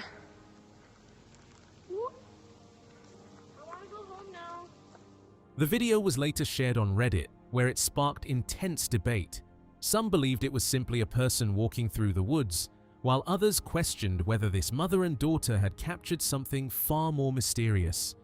20 feet behind me, and as I turn around, I'm looking straight, and I see the creature on that tree. So what I do is I continue walking closer to try to tell myself, am I seeing a shadow, a tree stump? At that point, I see his head turn, so I know that I'm not looking at a shadow. And this is where I stop, and this is where everything pretty much happened. This is where my daughter videotaped from your angle to the tree right over here. He had hair all over him, orangutan color. He also did not show his teeth, but he had black solid eyes. And this is where he was at. My daughter saw two of them running at this point, where we have a 13-inch print in this area, and they run back here with the big guy. So there was a total of 3 Sasquatches that day. Because deep in the forest, away from the world, some questions remain unanswered. The moment they zoomed in on the footage, everything changed. Behind the bushes, a dark figure appeared to move in the distance. Claudia and her daughter noticed a large, upright shape covered in dark, blackish-brown fur, with a broad body and dark eyes hidden in the shadows. But this was not the only sighting. They had already seen 2 other figures moving nearby, and later found what they believed were massive 14 to 16-inch footprints. Seconds later, the figure disappeared back into the trees. They believed they had encountered 3 Sasquatch-like creatures, and knew it was time to leave. And if this was not a person, then what exactly was standing there among the trees? In this segment, we explore a chilling encounter from Mo Sagi, a creator known for his high-stakes off-grid adventures, urban exploration, and paranormal investigations in abandoned locations. This story captures a terrifying night of suspected creature activity in the deep Canadian wilderness. During an off-grid camping trip near an abandoned mine, the team experiences immediate unease. The atmosphere shifts as they note mysterious tracks and sudden, unidentifiable noises originating from the dark forest surrounding their site. I don't know, I can't make it out. They look big. Dude, these are like either bear or wolf. Well, if anything, a bear would have been interested in sleep, right? Yeah, but look at... This looks like maybe a wolf, but how'd it get in? Oh shit, really? Yeah guys, if you guys remember the video we did here, this cave goes in really deep. This is crazy. That's how cold it is in here. I'm gonna try not to walk on. Careful. Yeah, these are definitely, yeah. These aren't like shoes. No, definitely That looks like a wolf. Tension builds as they discover an unexplained massive dent and deep scratches on their parked truck, suggesting something large and powerful made physical contact with the vehicle in the dead of night. There's a wet spot. Yeah, you're right. Ooh. Look at that. Like, what is that all about? So you're saying Bigfoot did a pee-pee? I'm saying something big ran really fast and just hit his damn truck. And Kind of waiting to see if I was like this. Anything. it was like a full body thing, dude. All the scratches. Full speed. There's scratches on there too, you're right. There's like white scratches, that's the primer under your paint. So it's almost like it scratched your shit up. That's nuts. I can't, like, I'm trying to wrap my mind around this, guys. While investigating the forest perimeter, the team notes a complete lack of normal wildlife. They begin to document persistent, rhythmic branch snapping sounds and clicking noises that seem to track their movements through the tree line. I don't know about you guys. Did you hear any clicking sounds? I heard a clicking. I didn't. No. I heard a clicking. I heard a clicking. Yeah, I heard a clicking. What the fuck? Okay, we all just heard that. That was the gravel that I heard inside. The environment feels increasingly hostile. Even when the group retreats into the safety of their RV, they continue to hear heavy, deliberate movement just outside the walls, accompanied by a distinct, foul, and unexplained odor. Heard that? I just heard that. You heard that back there? Like a branch snap. My goodness. Yeah, guys, I honestly, I can't, like, I don't know. Like, the only thing I could think about is a moose running. Because moose can do this if they're accidentally just run into your car. The tension peaks when they review motion-activated footage from their night vision equipment. A clip triggers in the darkness, capturing a pair of large, reflective eyes peering through the dense brush. The footage reveals a massive, hairy figure, partially obscured by foliage, standing perfectly still as it watches the campsite. The creature's eyes blink with a slow, deliberate rhythm that defies typical animal behavior before the motion sensor cuts out, leaving the team with nothing but the haunting visual proof of something non-human watching them from the shadows. The moment you step beyond the safety of civilization and enter the deep wilderness, everything changes. Far from roads and help, the silence of the forest can hide things that are impossible to explain. Yeah, but guys, tonight we are back in the Bigfoot forest. There has been an recent, I don't know how many of you guys are in tune with it, but there has been a recent uptick of sightings of Bigfoot all across the country, including here.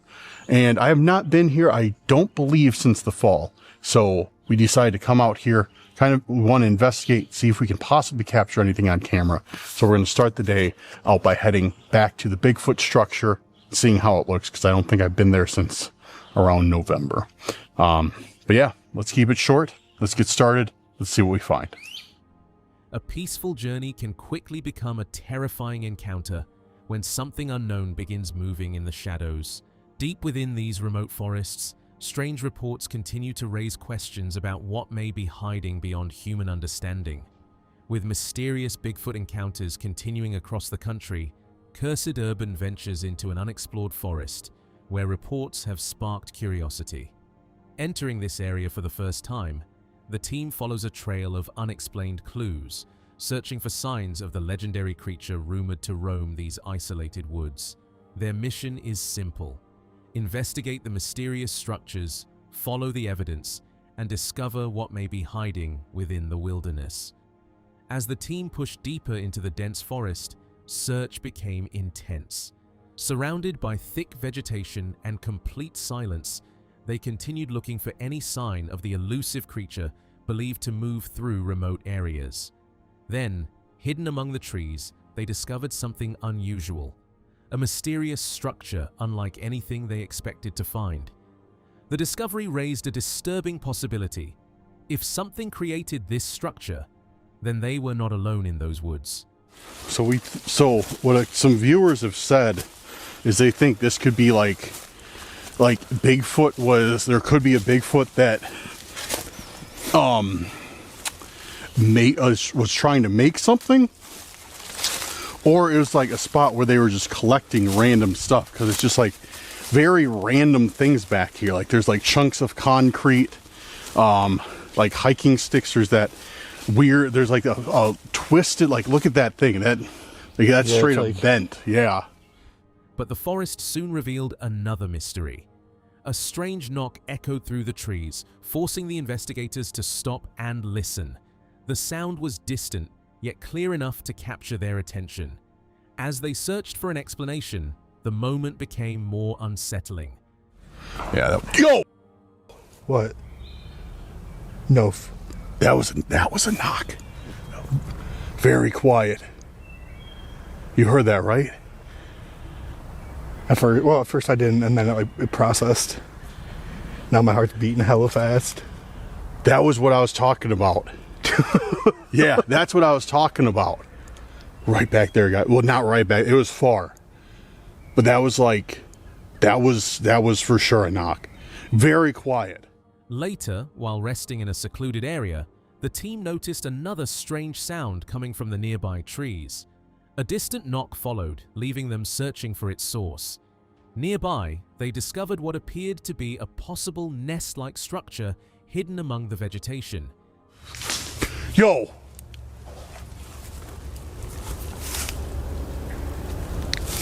That's over there. Dude, that's right over there. That is over. You know what? Dude, you know what that is?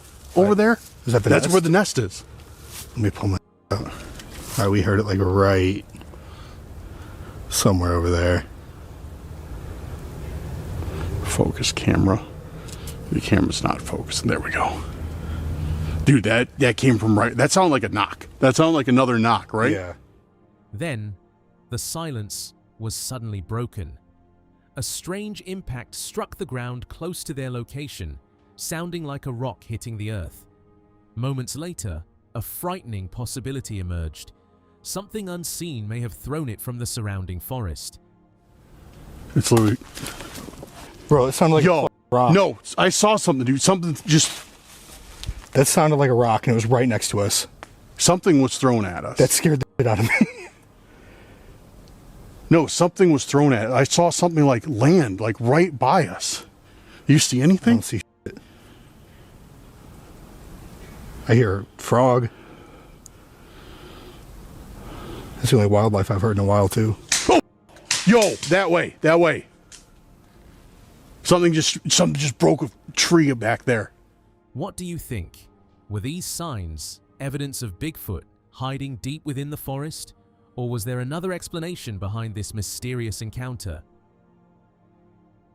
For our next entry, we dive into a chilling case featured on Animal Planet's Finding Bigfoot, where a research team tracking reports of an apex cryptid investigated a terrifying encounter that took place just outside a camper's trailer in rural America. The nightmare began in the dead of night as a massive, heavy-footed creature began lurking just past the tree line, slowly circling the dark perimeter of the campsite. The overwhelming silence of the woods was instantly replaced by an oppressive sense of dread, leaving no doubt that a giant presence was creeping closer and watching from the shadows. At nighttime, he was up on a platform waiting for the hunt. He heard this loud animal walking through the forest, breaking branches. It was not a giant sloth, it was not an anteater, He knew it was a mapinguari.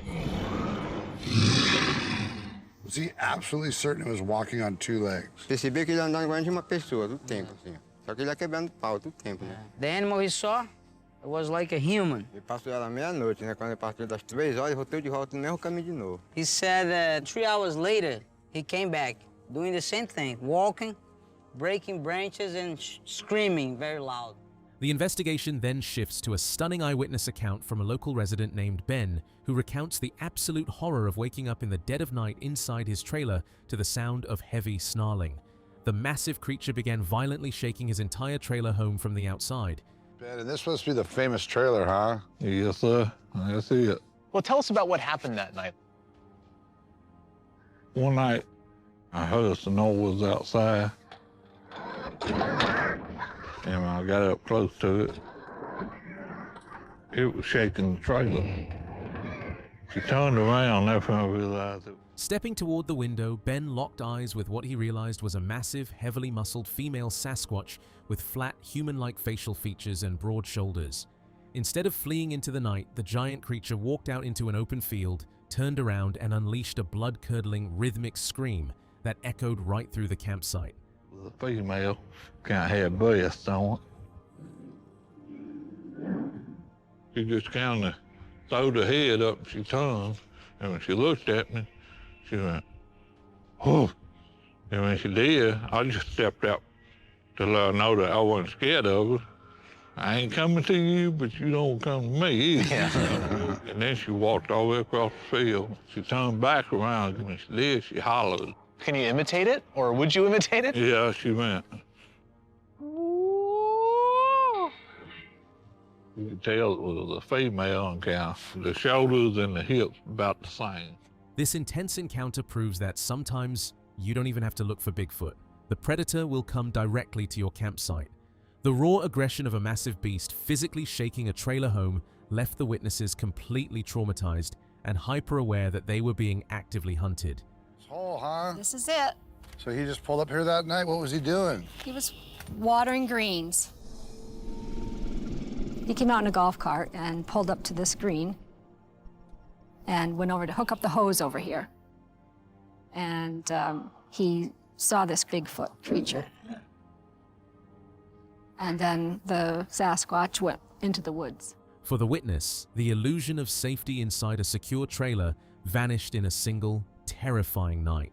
The horrifying reality of a massive, heavily muscled beast physically shaking the structure and screaming into the dark left behind a permanent sense of vulnerability, a chilling reminder that when an apex cryptid decides to claim your campsite, even solid walls are not enough to protect you. There was nowhere to run. One side was a fast-moving river. The other, something massive was already watching. What began as an ordinary rafting trip through the upper Colorado River turned into a moment that left an entire group questioning what they had just seen. This chilling footage, recorded by outdoor guides from Colorado River expeditions on May 24th, 2025, captures the terrifying instant they realized they weren't alone. Moving. It was moving. I saw it move. Yeah, I saw it move too. Barely, yeah. It's a bear, you think? The video begins with a group of rafters guiding their boat down the scenic upper Colorado River during their first trip of the season. As they drift through the canyon, one of the guides suddenly notices heavy movement high on the rugged mountainside across the river. Everyone immediately turns their attention toward the hillside as a phone camera zooms in, trying to identify whatever is moving through the dense trees. No, they can't climb out. I don't know. I'll throw it. No, okay, it's moving. It's Where is it? Do you see it? Yeah, I do. That brown against the tree. Dude, it's like hidden in the tree. Then it steps into view. A towering, dark figure emerges into the open, standing fully upright and dwarfing the surrounding brush. Without hesitation, the massive creature moves across the steep, rocky mountainside with an effortless stride, a slope that would be incredibly difficult for a human to cross and unlike the movement of any bear. Its size, posture, and confidence make the entire scene feel deeply unsettling. Dude, I can't find it in the phone. So he's straight up there. Here, bear. Here, bear. Hey, bear. Hey, Hey there. Further up. Yeah. It almost looks like There's some rock coming It's down. like waving around. Is it? Okay. Bigger than a normal size phantom. Dude. Oh, it's creepy. As the guides zoom in even further, the reality of what they're looking at begins to sink in. The enormous figure appears to pause on the hillside, seemingly looking back toward the river. Their voices change from curiosity to genuine fear as they struggle to process what they're witnessing. The footage, later shared by Colorado River Expeditions, captures every second of the group's panicked reactions. Oh, and you can see it. Wait, I want to see it in the phone. I want to see too. Moving like a bear. Oh my goodness. Dude, that's weird. It's definitely. Guys, stop looking at the phone. You can see it. It's definitely something.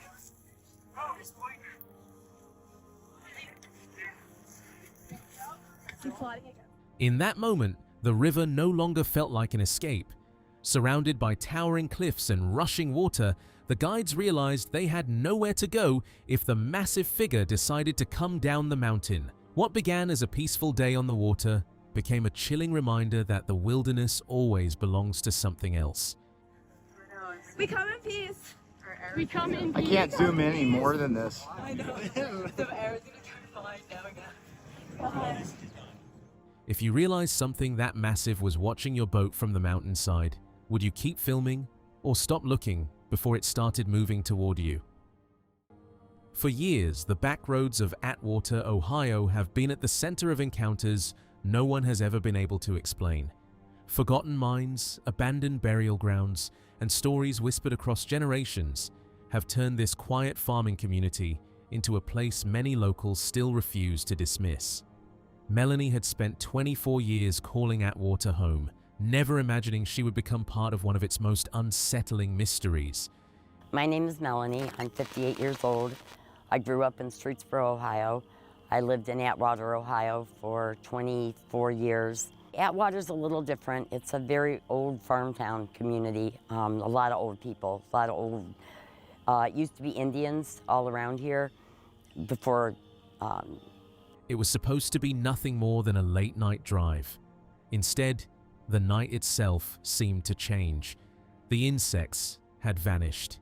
The wildlife disappeared into silence. Even a road she knew for decades suddenly felt unfamiliar. As exposing the strange follows Melanie's account, she and her granddaughter reached the isolated stretch of Porter Road, unaware they were about to witness something that would stay with them for years. And this one night, it was a beautiful night, and the only one who wanted to go with me was my granddaughter.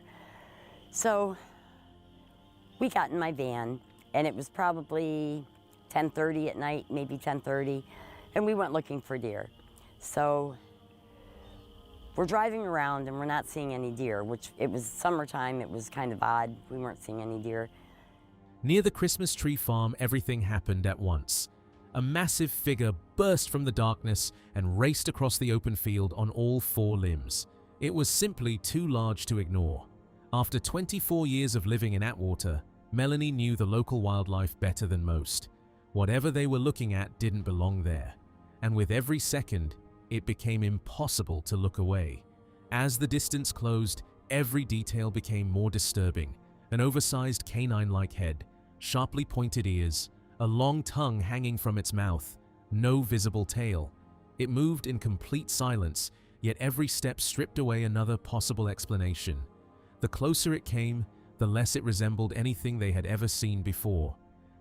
20 feet, 15, 20 feet away. Its tongue was hanging out the side of its mouth like it had been running. I didn't see any teeth, and I never saw a tail. I never saw a tail on it. It wasn't like a wolf's head.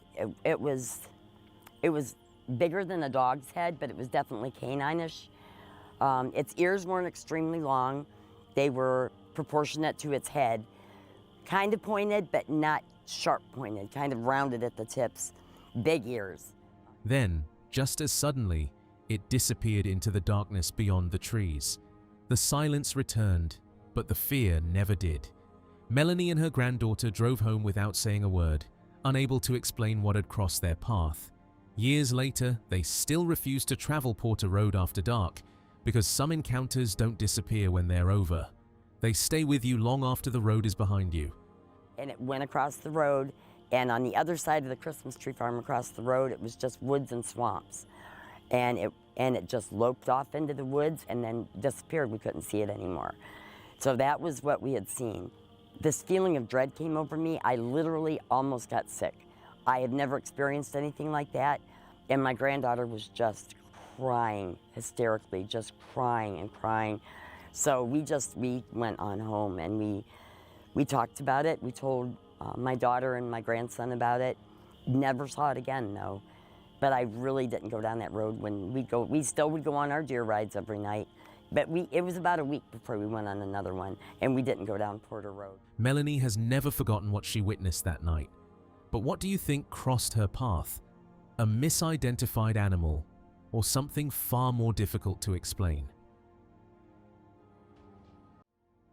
Drawn back by something he can't explain, Jasco Best arrives once again at the abandoned cabin deep in the Appalachian Mountains. Just before midnight, he re-enters the investigation zone where something was once seen at the window. Unnatural, unexplainable, and unresolved. Cameras are rolling, equipment is active, and the surrounding silence feels almost aware, like the place has been waiting for his return. We are staying inside of this abandoned cabin in the Appalachian Mountains. This place is absolutely... What? Wait, in the window. What'd you see? What did you see? Wait, it was literally like, I don't know, like a shadow or something, like moved. Wait, shine the light out there a little bit more? Like, can you do the other mode? No, that's worse. I want to go the other way. I don't know, bro. You saw a figure? It was like a weird shadow, bro. Yeah, it was like tall, moving. I don't know. Hello? A growing unease grips the team as they scan the darkness below, sensing something watching from within. A faint, red-tinged figure stands in the shadows, barely visible yet unmistakably there. Then, a distant whistle slices through the silence, confirming they are not alone in this place. Look, what is that? What is that? There's something down there. Yeah, It looks like a figure. It's all red except for right in there in the middle. It looks like there's like a figure down there. What the heck? That was a whistle. Chandler, what did we get ourselves into? What did you get me into? You're the one that found this place.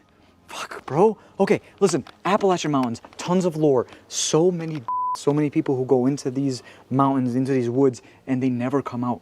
They're never found again. And the only thing left behind is their personal belongings, their memories, stuff like that in the area. Inside the cabin, tension spikes as something shifts near the open doorway and a ball is thrown back into view. Confused voices call out into the dark, but no answer comes. Then a slow, dragging sound across the ground, revealing something else is still here with them. Could startle whatever is in there. Hello? Fuck. Off the post. Oh, I'm stepping in mud. Okay. Don't step over here. Don't step over? Don't step over here, no. Wait, Chandler, listen. What? I hear movement. Hello?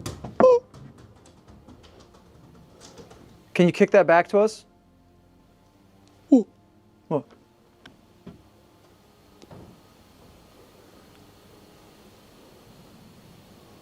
Great, you lost our ball. Okay, no. You didn't hear that? Listen. It sounds like something was getting drugged. Sorry, I got attacked. It does not feel like something is moving behind them anymore. It feels like something is there watching and closing in. Panic breaks out as voices rise asking if they should leave. Eyes lock into the trees. The word demon is spoken, and fear takes over everything. Oh my god. Okay, so incantations, demon. What kind of demon are we talking about? Again. Okay. Dark incantations. I'm really trying to put this together right now. Well, do we have it? We're getting all that occult witch style like spells and stuff. Like, is there any witches over here? I heard died. Are the witches dead? Isn't there songs like Ding Dong, the witch is dead? Yeah, something like that. Yeah. Ding Dong, the witch is dead. A sudden sighting shatters the calm as something flickers deep near the trees. Eyes seem to reflect back from the darkness below, forcing instant alarm. Confusion turns to fear as voices collide. The word demon returns again, and now it is clear something is watching them closely. What'd you see? Wait, right behind that one, like, okay, right, see on the left? There's like that tree branch like sticking out? Yeah. I thought I saw like eyes down that way. What? Might have just been like a moth in front of us, but like... Who's down there? I swear, dude, it looked like it was far down there though. It's just me. Bro, I'm gonna be honest with you. Hello? Yeah, what?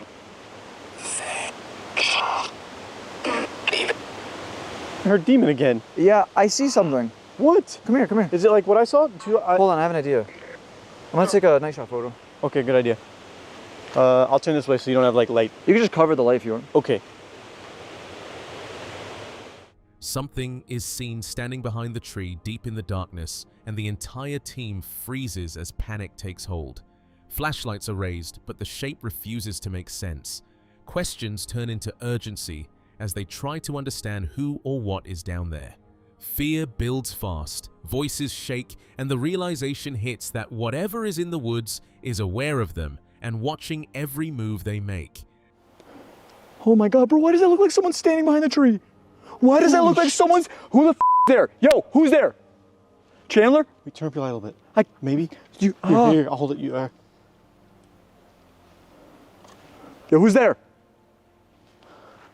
Bro, look at that. That is actually kind of insane. Hello?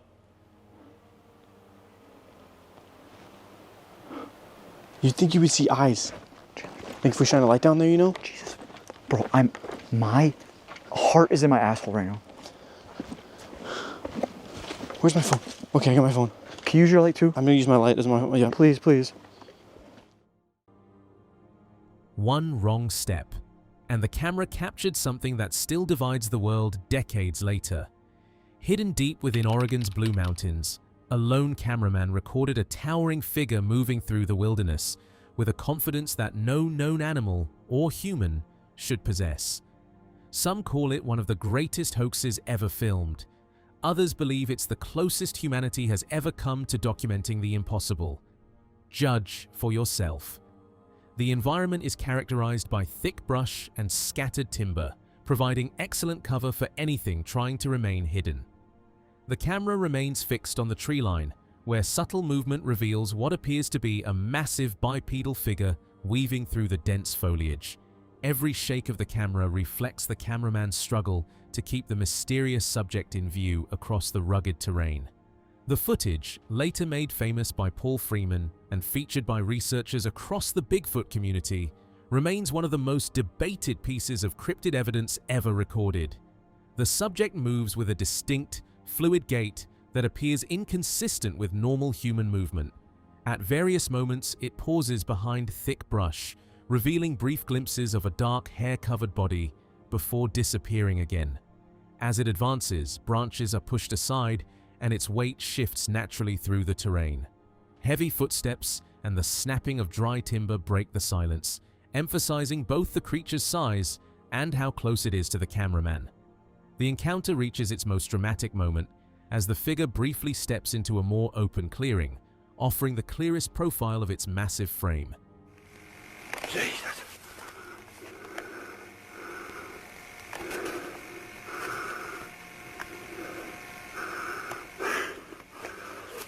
Get up here where I can see me real quick.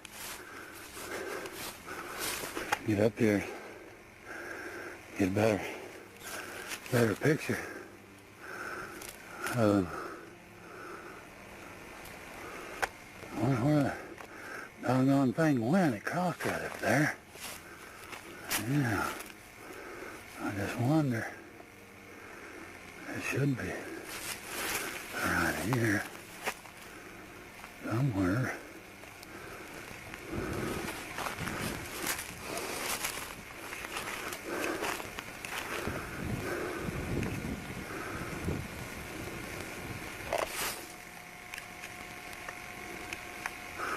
Oh, God.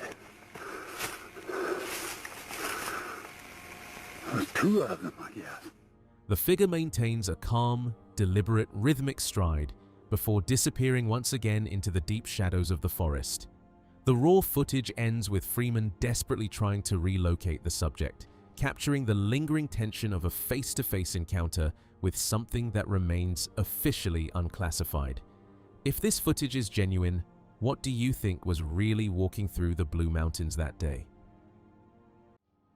While most people look toward the dense green forests of North America for Sasquatch activity, the vast and scorching desert wilderness holds its own terrifying secrets. A seasoned cryptid researcher shared a shocking video clip on Reddit's r/Bigfoot community, analyzing what many consider to be definitive proof of a desert-dwelling Sasquatch.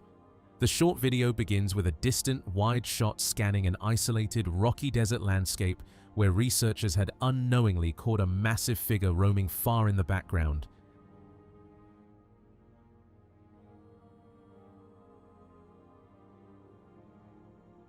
Suddenly, the video cuts to a much closer, intensely zoomed-in shot of the creature standing amidst the arid brush, revealing a towering entity estimated to be at least 8 feet tall.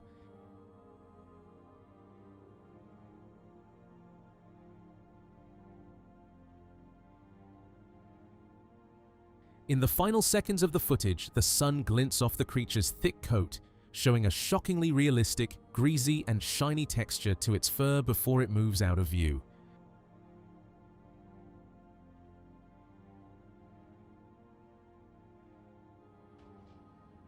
For the researcher who analyzed the footage, the creature's massive scale and lifelike appearance make it impossible to dismiss as a hoax. This brief but chilling look into the desert proves that even the most barren and unforgiving landscapes are not safe from the reach of the Sasquatch. As the night consumed the forest, something massive stepped out from the darkness. A towering figure appeared at the tree line and froze completely still, silently watching her from the shadows. No growl, no movement, no warning. For several terrifying seconds, it simply stood there, as if studying her every move. Then, without a sound, the figure slowly turned and vanished back into the endless black woods, leaving behind only silence and a question she couldn't answer. What had really been watching her from the darkness? To do was out here, wanted nothing to do with me. Came and see me for a second, and then call over the black one.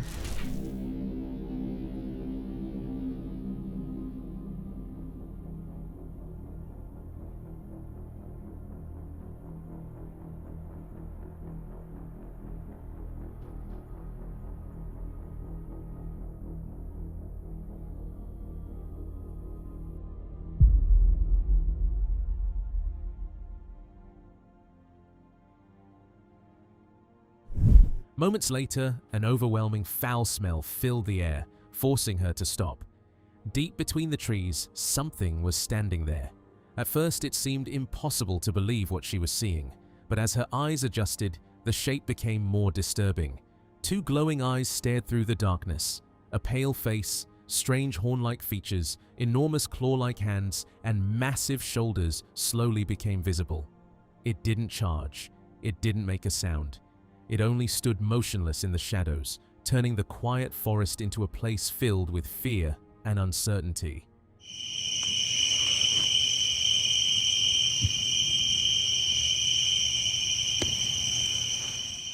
There was a head or a shape of some sort right there. Guys, did you see that?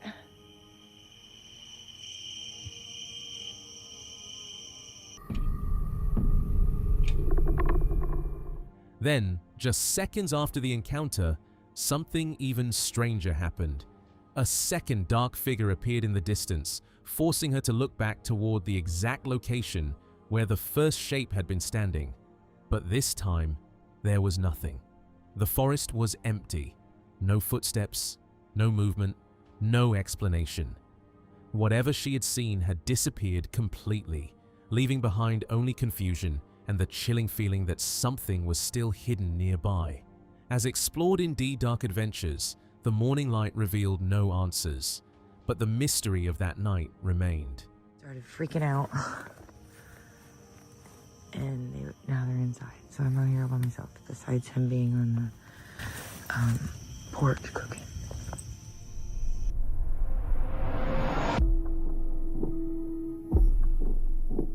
The wind. God, I gotta go.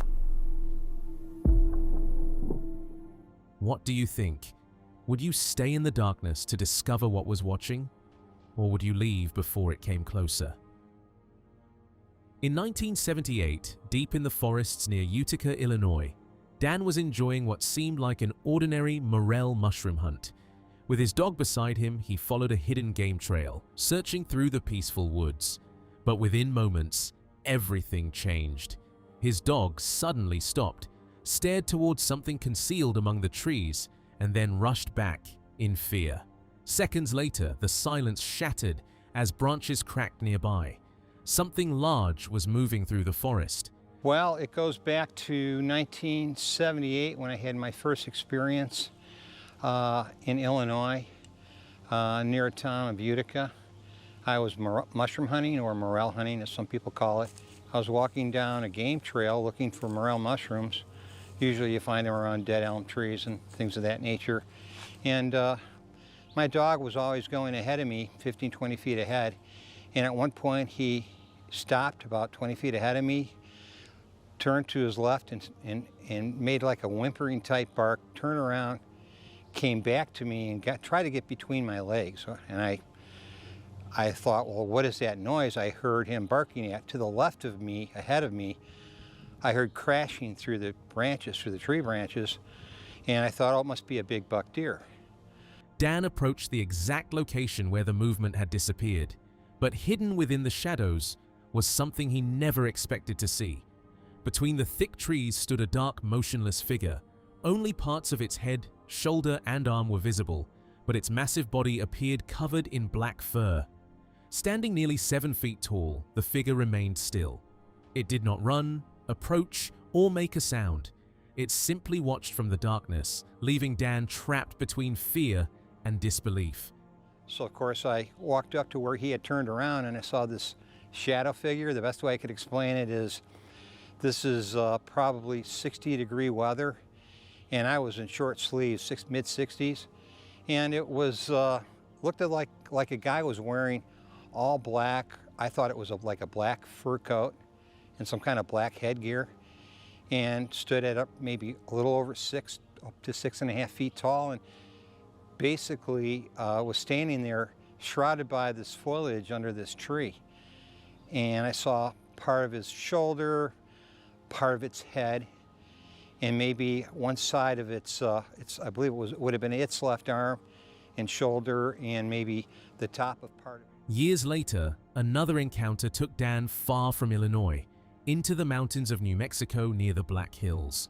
What began as a peaceful moment in the wilderness quickly transformed into a terrifying mystery.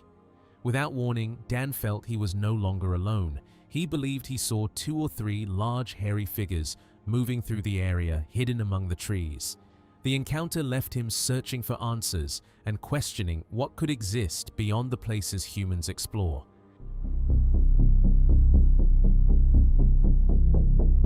I had my experience in 1979 in the mountains of New Mexico, the Black Hills of near Mimbres, New Mexico, and in that encounter I believe I was surrounded by 2 to 3 of these individuals, the hairy man or whatever you want to call it. And that was sort of my first, being awakened by the possibility there are these other hairy people living in remote areas, and in some cases not so remote. I decided to look deeper into it, and that started this whole adventure. But the mystery became even stranger when investigators discovered an unusual formation hidden among the trees. Branches crossed perfectly into an X shape, appearing carefully placed rather than randomly fallen. One branch looked as if it had been pulled downward and locked beneath another, creating a structure that seemed intentionally arranged. After remaining untouched for years, the formation became an even deeper mystery, raising questions about whether it was simply a creation of nature or something unusual. I could see how this arch got pulled down, and then that top or part of this tree branch, which is upside down, pinned it on the left side of this tree. Without that branch being there, there's nothing to hold it in place. It would have just sprung back up. But if it's been there for any length of time, if they take this branch away, that'll probably maintain that position. It's probably permanently locked in. It's probably permanently formed in that position. After decades of reports describing similar branch structures across North America, one question remains.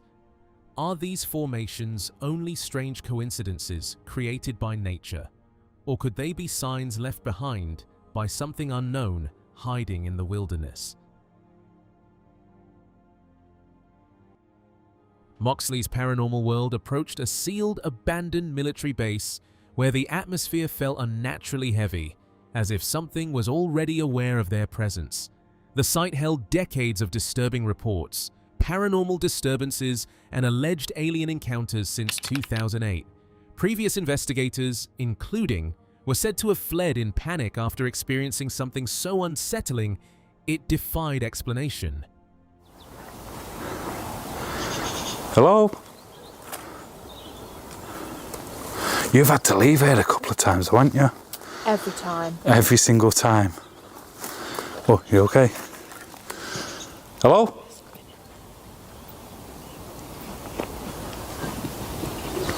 Hello? Is there someone there? A sudden shift in the silence drew immediate attention as heavy movement was heard deep below. The sound quickly vanished, but the tension remained thick and unbroken. There is no chance of us leaving, no matter what happens here tonight. Do you know what? That's very bold words, actually, isn't it? Yeah, I know. But that's what we're going to try and do. Look at that. Shit, maybe turn my torch off. Oh, it's a crow. It was a crow. Jesus, yeah, he's gone. My God, I've just seen this shadowy figure coming towards me. Despite hesitation, there was a decision to move further inside. A sharp noise from behind a barricaded section instantly halted the investigation. What first seemed explainable quickly became harder to dismiss as the sound appeared to originate from somewhere concealed beyond the boards.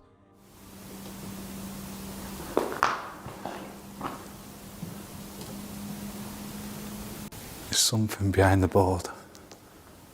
Listen.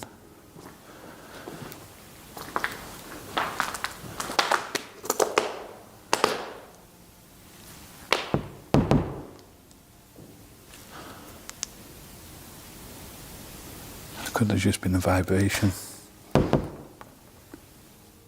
Even after the disturbance ended, the feeling that something had been hiding just out of sight refused to fade. A crushing sense of dread grew with every step, as though something unseen was guiding them deeper into the darkness. The atmosphere felt wrong, heavy, watchful, and impossibly oppressive. Then, without warning, a sudden disturbance shattered the silence. The moment came to an abrupt halt as an unknown shape began to emerge from the shadows. That didn't just happen. That did not just happen.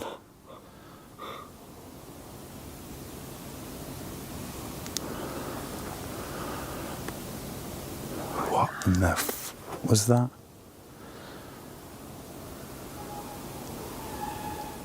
Transforming unease into the chilling realization that they might not be alone. Moments later, a loud, piercing scream echoed through the darkness, confirming their worst fear. Something else was there with them. As the atmosphere grew heavier, a firm warning was issued into the darkness, denying any unseen presence permission to follow or interfere. Then, through the spirit box, a chilling response broke through the static, as if something had answered directly. The immediate rejection that followed only intensified the moment, leaving the disturbing sense that something had been listening all along. I'm going to say something before we go, and you're going to listen. We have not walked into a trap here tonight. You will not harm us spiritually, physically. You will not follow us. I'm attached. I'm attached. No, you're not. You're not attached. You're not attached to me. You're not attached to Moxley. You're not following us from the shadows. We are protected. So you staying? No. This is too convenient, this, and what's coming through now. Yeah. A message through the spirit box confirmed in war, matching a previous encounter. The communication felt deliberate, forcing immediate realization of danger and a rapid decision to leave the location. Night has fully taken over the Devil's Forest as Chris Bareed moves deeper into one of the most feared locations he has ever entered. The air feels unnaturally heavy, as if the darkness itself is aware of his presence. With no clear expectations of what lies ahead, he begins exploring the forgotten trails and hidden paths, where every step sinks into an unsettling silence that feels less empty and more intentional. It's gonna be terrifying. Literally by myself. I'm in the Devil's Forest, you guys. One of the scariest places I've ever been in my whole entire life. Gonna be spending the night here. We're gonna be checking out some locations, some trails, some places you've probably seen before, maybe some new places. I don't really know what to expect. I'm really looking forward to it. It's gonna be deep inside the forest. Even sound begins to feel distorted as echoes twist unnaturally, almost like something is imitating them. The air grows heavier with every step, thick with unease and rising doubt. Then, without warning, a sharp movement cuts through the darkness between the trees, brief, unconfirmed, but enough to fracture the silence completely. See, I can't tell if I'm hearing like your echo or if I'm hearing voice. They say that's out here too, like mimics that like mimic your voice. Yeah. So this is the Devil's Forest, guys. What the fuck? I swear I saw something moving. I don't know if it was like a little animal. I just saw something moving there. Oh, trigger warning. Sorry, guys. Hello? A sudden, uneasy discovery halts everything in its tracks deep within the forest. Half buried in the darkness near the lake, a disturbing skull comes into view, its unnaturally elongated shape instantly unsettling those present. It doesn't resemble anything familiar. In a place already tied to ritual rumors, the atmosphere shifts into something unmistakably wrong. Unlike most Bigfoot videos, this one is different. This footage was uploaded to the YouTube channel Squatch Me Now. The video opens with tall dry grass pressing in on both sides and the loud crunch of the cameraman's footsteps passing through thick vegetation.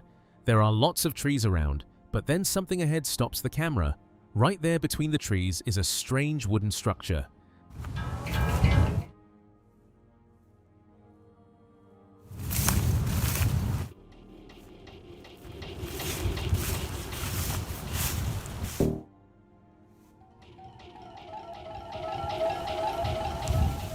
The camera moves to the side as though the man behind the camera is hiding.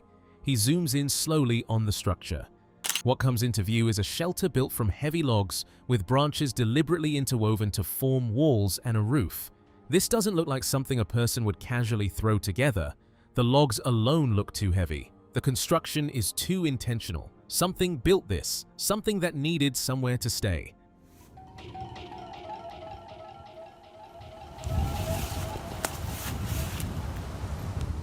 The camera moves closer and, this time, it captures the inside of the structure. The floor is unusually clean, cleared of loose debris and branches, unlike the environment, which looks dirty. Seems like something didn't just build this, but also keeps coming back here.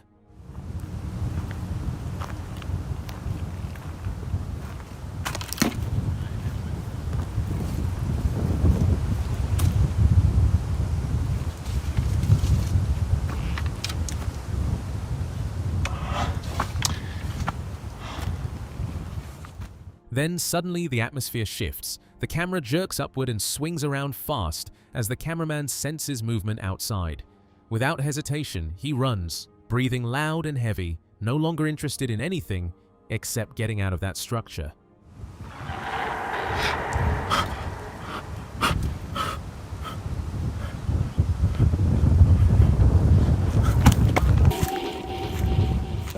Outside of the wooden structure, he slows down, the camera scanning the tree line, searching. Silence wraps around everything. But then, something moves again. The camera looks around, following the movement of the trees behind the wooden structure.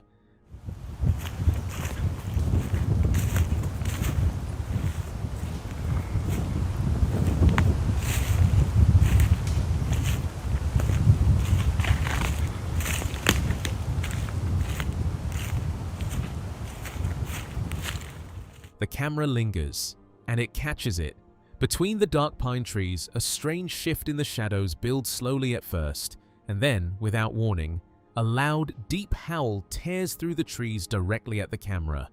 The cameraman turns and runs without looking back, but the footage does not lie.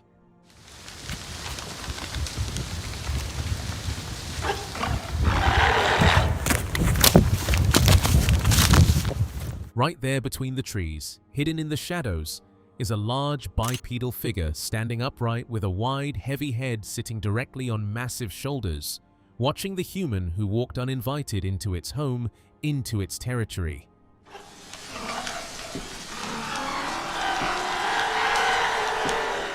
The cameraman never goes back. He leaves without looking behind him once. For 8 years, metal detecting in Alaska uncovered far more than buried treasures. Deep within Alaska's unforgiving wilderness, the explorer repeatedly came across colossal unexplained footprints that should not have existed. Every chilling encounter was captured on camera. Now, those unsettling discoveries have been assembled into one gripping journey that builds toward a single, terrifying question. What was truly hunting those silent forests? Oh, hey guys. Keithy6 here, metal detecting in Alaska. You know, I moved to Alaska about 22 years ago, and I've seen a lot of strange things here since I've moved here. One of them has been footprints that I've found while out metal detecting. So I've kept videos of all the times I've found weird stuff, and I thought I'd put them together into a short video for everyone to watch.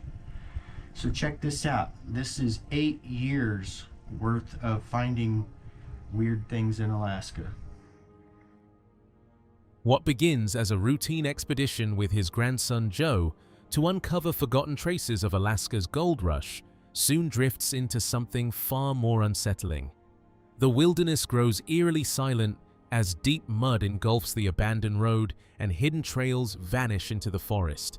Refusing to turn back, they push farther into the unknown, unaware that every step is leading them toward a discovery neither of them could have imagined. Well, in this next video, me and my grandson Joe are out exploring looking for gold rush relics. We've encountered. Now the mud's so thick here, my bike's just standing up by itself. Oh, it is? Not yours, is it? Well, so we just came out onto a right-of-way. Looks like there's another path up to the right, too. Well, let's explore. Keeps going. Adventure! Just as he was about to cross the mud bog, Joe suddenly spotted something impossible. Buried deep in the mud was a colossal footprint with perfectly defined toes, far too massive to belong to any known animal.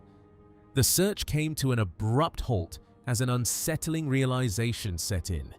If these tracks truly belonged to Bigfoot, then the legendary giant wasn't just passing through, it could have been silently stalking the forest, only steps away from them. And we have to cross this giant little mud bog, so he crosses, and I'm just about to cross, and he says, hey, I thought I saw some kind of footprint. So we started looking, and check this out, guys. This is freaking crazy. Look at this.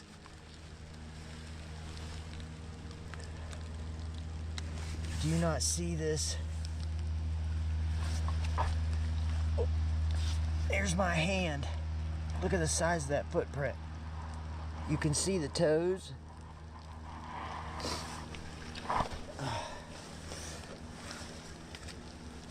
Wow. I think that's like a Bigfoot footprint, dude. Yeah, that's crazy. While exploring another remote corner of Alaska's icy wilderness, two adventurers stumbled upon a towering structure hidden deep among the trees. It appeared carefully built, far too deliberate to be dismissed as nature's work. The eerie discovery raised a chilling possibility. If this truly was a Bigfoot shelter, then the mystery had reached a terrifying new level. The colossal footprints Joe and his grandfather discovered earlier no longer seemed like random evidence. They may have been silently leading them toward the creature's hidden sanctuary. If those tracks and this strange structure were connected, then one horrifying possibility remained. They hadn't found an abandoned hideout. They had wandered into the heart of something that might still be there.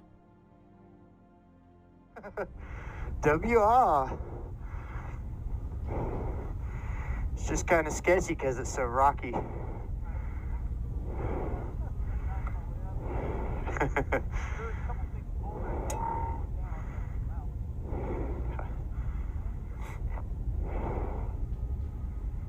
See all the big icebergs going by.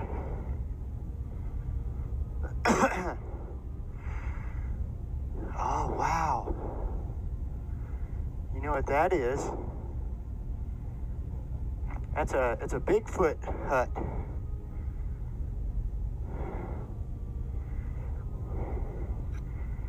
Here, let me get a pic of that.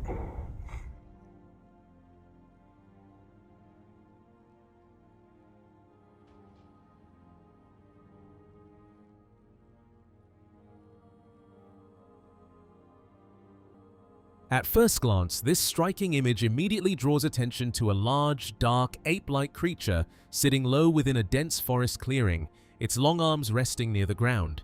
Its build appears broad and powerful, covered in thick, dark fur that blends naturally with the surrounding shadows and vegetation.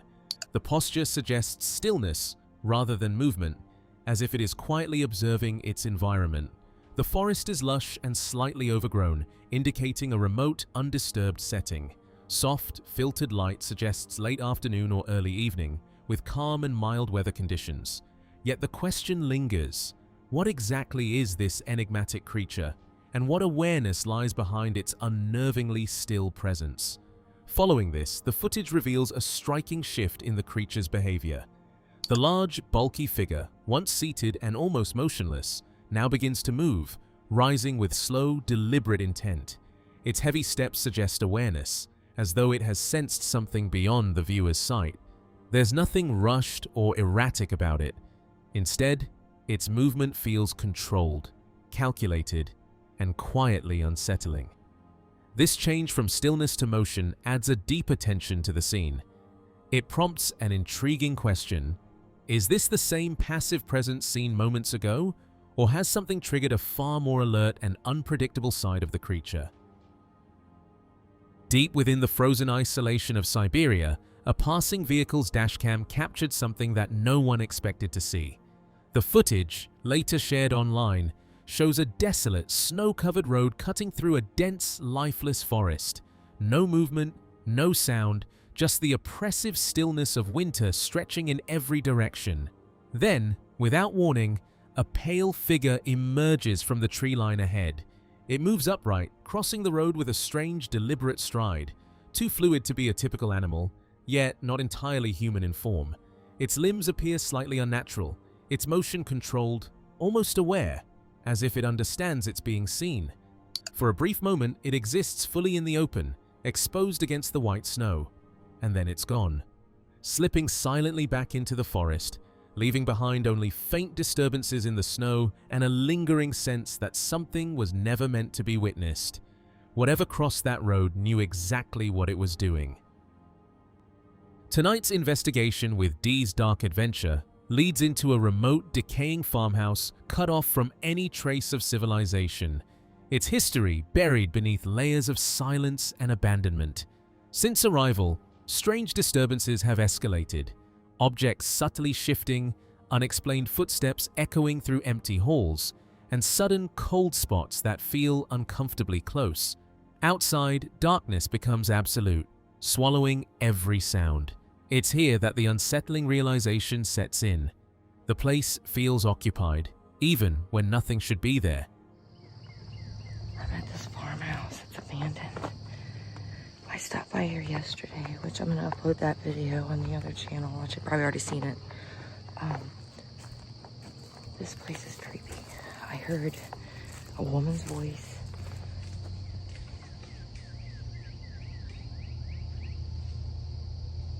Hello?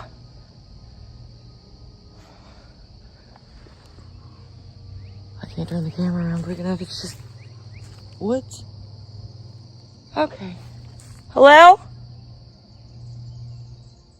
Nerves overtook her as she pressed forward, uncertainty tightening with every step. The silence broke violently. Something massive surged through the space, retreating out of sight.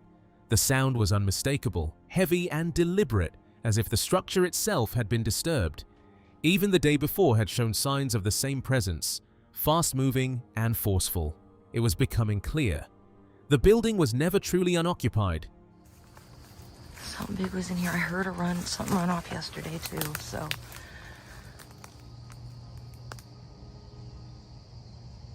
Something was just in here.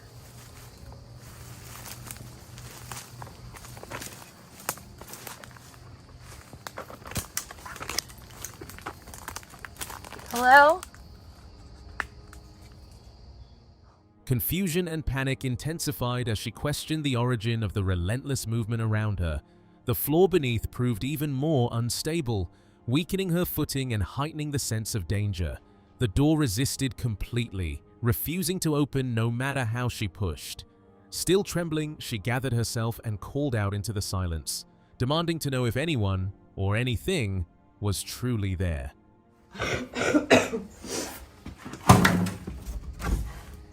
Where is all this movement coming from, guys?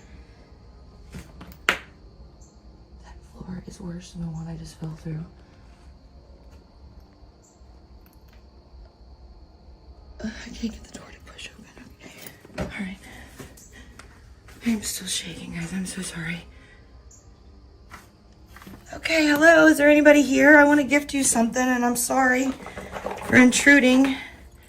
I thought there was people living here. Maybe I could help. Two distinct anomalies were observed, unsettling her as the environment subtly shifted with every movement.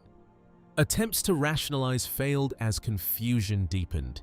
A faint breeze was felt, but it could not explain the disturbing inconsistencies unfolding around her in real time.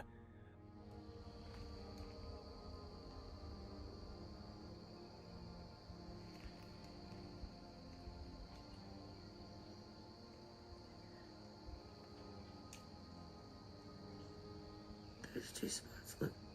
Oh, what is going on?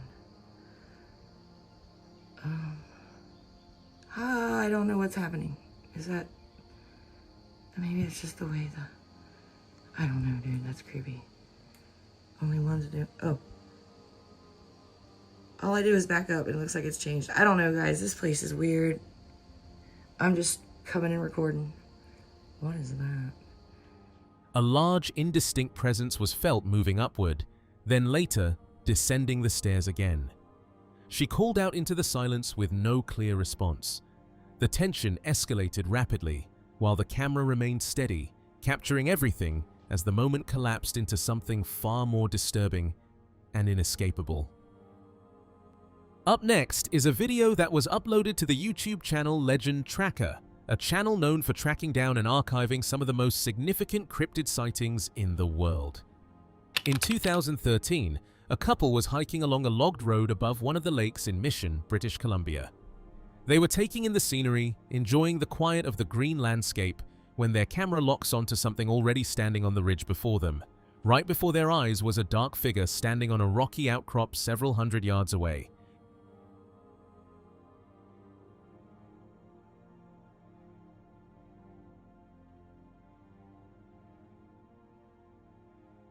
Yet even from that distance, it looks massive, standing out starkly against the pale rocks and green foliage. They stare in awe. Then it begins to move. The bipedal figure rises fully, showing its massive figure. Its arms swing wide with each stride as it moves further into the thick forest with ease.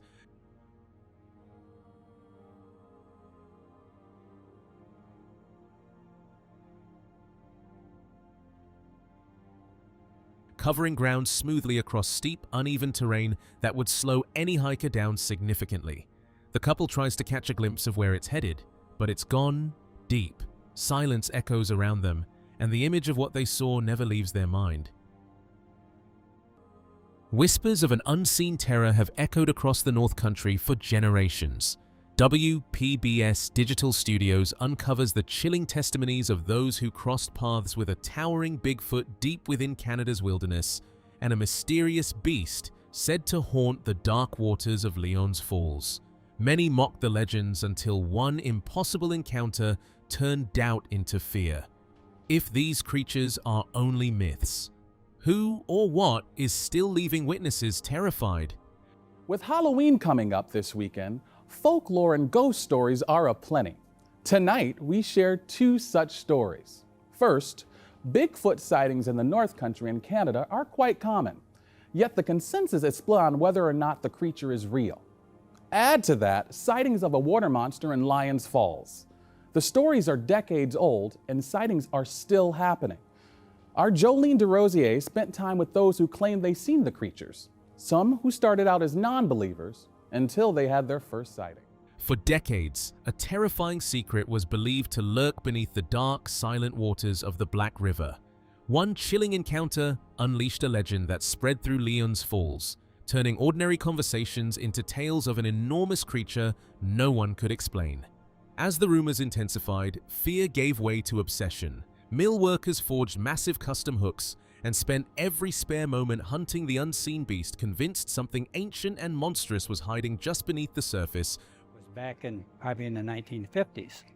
My father worked at the mill also, and he come home and at supper table he mentioned the name of a guy that was fishing on the Black River and saw this, what he called a monster.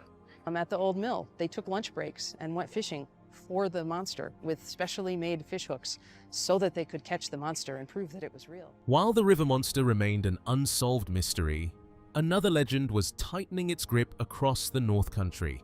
Reports of towering figures lurking deep within the wilderness were becoming impossible to ignore. Among the growing list of witnesses was John Tatro, a man who had always dismissed Bigfoot as nothing more than fantasy. That certainty collapsed after he captured a chilling scene revealing what appeared to be multiple massive figures moving silently through the forest, an encounter that shattered his skepticism forever. Appears to be 3 subjects. A smaller one further back, probably 20 yards past this one, and this third one that might be squatting and turning towards the camera. John Tatro of Messina was a firm non-believer of Bigfoot. I was definitely a skeptic. It was along the lines of Loch Ness Monster, unicorns, and other things. Everything John believed ended the moment the creature stepped into full view. Towering high above him, its immense frame was packed with powerful muscle beneath a coat of jet black fur, making it appear more like a living giant than any known animal. He estimated it weighed hundreds of pounds, but its size was only the beginning. When the creature unleashed an earth-shaking roar, the sound slammed through his body with such force that every instinct screamed for him to run. This footage, shared by the YouTube channel Twatkume, plunges viewers deep into a remote mountain forest, shrouded in the quiet haze of late afternoon. Sunlight filters weakly through towering pines, casting long, trembling shadows across dense undergrowth, while a thin mist curls among the trees, carrying the chill of the high-altitude air.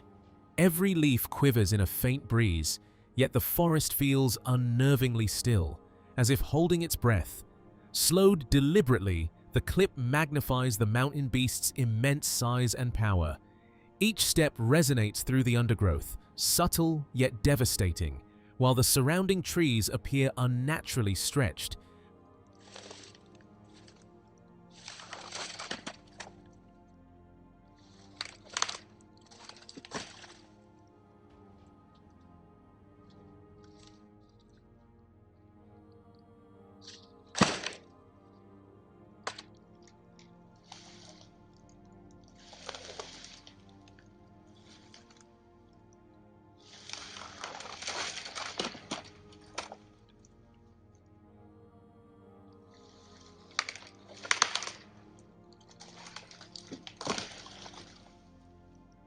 Bending under an impossible weight far beyond human scale. Something massive stirs just beyond the tree line, shadowed but undeniable, hinted at by swaying branches, trembling foliage, and the faint shift of mist. There is no frantic motion, no sound beyond the whisper of wind, only the commanding awareness of a colossal, intelligent being, quietly asserting itself in its domain. Then, as the camera drifts forward, the creature finally emerges. Broad-shouldered, cloaked in black, it stands beside an uprooted tree, completely still. Its massive frame and long arms radiate raw, legendary power, every movement deliberate, intelligent, and awe-inspiring.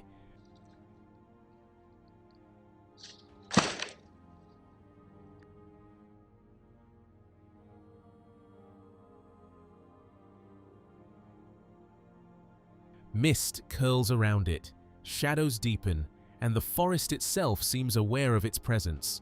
The clip leaves a haunting impression. The wilderness may appear calm to anyone else, but it conceals beings far larger, far stronger, and far more conscious than anyone could imagine. Every element, the mist, the light, the shadows, the immense trees, conspires to reveal a presence both terrifying and awe-inspiring. A reminder that some secrets of the wild are not meant to be seen, only felt. In the dead silence of a frozen wilderness, the Sagi family stepped in for a night investigation that quickly felt wrong. The same strange marks from a previous visit were still there, as if something had returned to the exact path. Not human, not animal. Something unknown. Now they return in daylight for the trail camera memory card, but the forest feels heavier, like it never stopped watching. In the nighttime, we went down there to do some exploring for like a main channel video. You guys probably already seen it. We found footprints in the snow that go everywhere. It looked like big footprints, which is weird. So we were there at nighttime. I'm gonna go right now in the daytime, and we had, like, I have a trail cam at the fort, and there's food in the fort.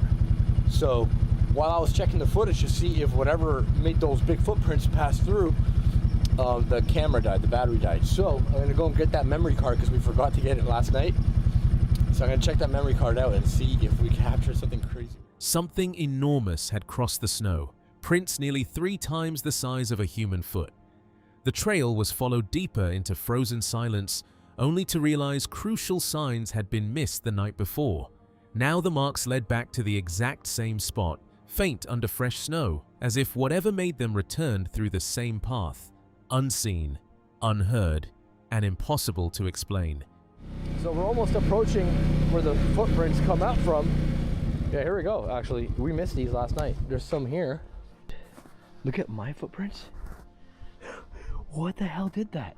You can kind of see, oh no, you can't see the toe outline anymore. Okay, so where did they come? Not from there. Or see, at least I can see a little bit better, but it did snow all night, so it probably covered up a lot. In daylight, the trail was traced carefully, revealing untouched impressions still preserved beneath the frost despite earlier disturbance.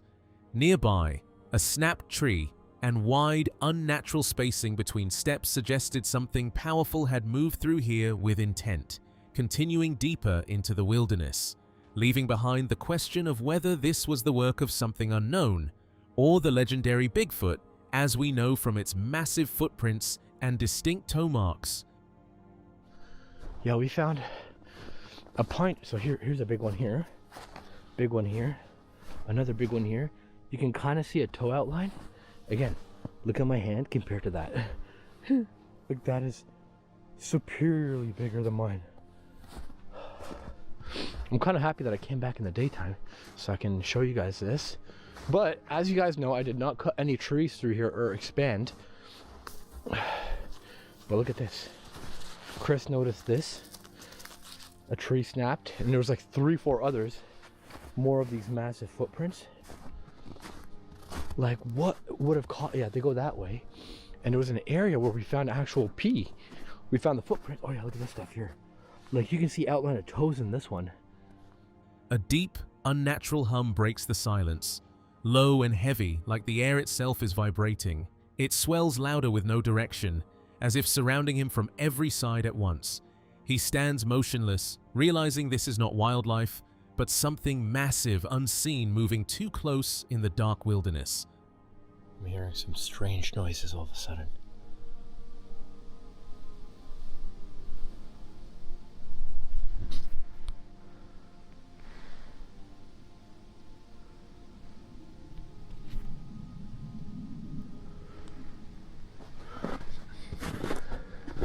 It sounded like a very big humming.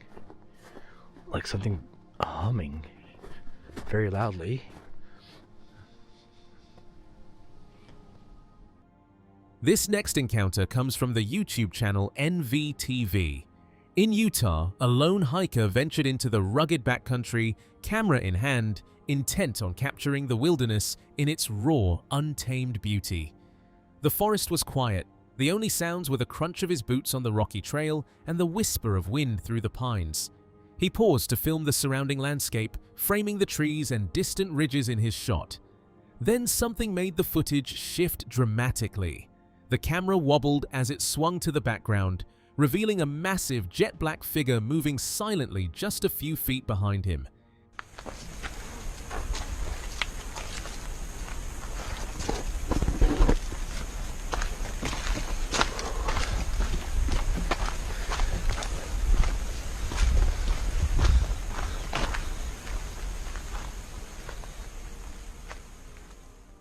Its movements were deliberate, almost eerily calm, each step deliberate enough to make its enormous size unmistakable. Broad shoulders and a towering frame suggested something beyond ordinary, something that belonged entirely to the shadows of the Utah wilderness. Questions immediately come to mind. How could such a massive presence go unnoticed, unheard, and unsmelled? As the hiker finally glanced back, the shadowy figure loomed just behind him, and in that instant the full weight of its presence hit him. The answers remain locked with him, leaving viewers gripped by the unnerving thought of something colossal moving silently, impossibly aware, and just out of reach. In remote forests where every movement can signal danger, hunters often find routine moments shifting into something far more disturbing. These real accounts are featured on a Destination America Mystery Channel focused on unexplained wilderness encounters. In one case, a buck suddenly freezes, then retreats in fear at the field's edge as if sensing something unseen. A heavy presence follows. Across a creek, a dark, hunched figure rises, crosses the ridge, and disappears silently into the trees. About 3.5 weeks ago, I was sitting up here in my blind, just up above this, my old tree stand here, right above my camera. And I had a buck coming in, so I started doing some grunting and stuff, and he got a little closer and a little closer. I could just see him get to the edge of the field right here. Stuck his nose up, and he'd turn around, he'd go back. I thought, well, I'm done. He either winded me or, you know, he's picked up on something. I start walking down, my camera goes off. I get close to the camera, I'm thinking, I'm gonna check it first. And I knelt down, and I heard something off to my right. But it sounded like something real heavy. I was like, man, what is that? And I'll be daggone. Right there, just on the other side of that creek right there, something turned around. Wow. And it just took off up over the hill. Trail cameras first captured the buck movement, but everything changed when George revealed an image from the creek line.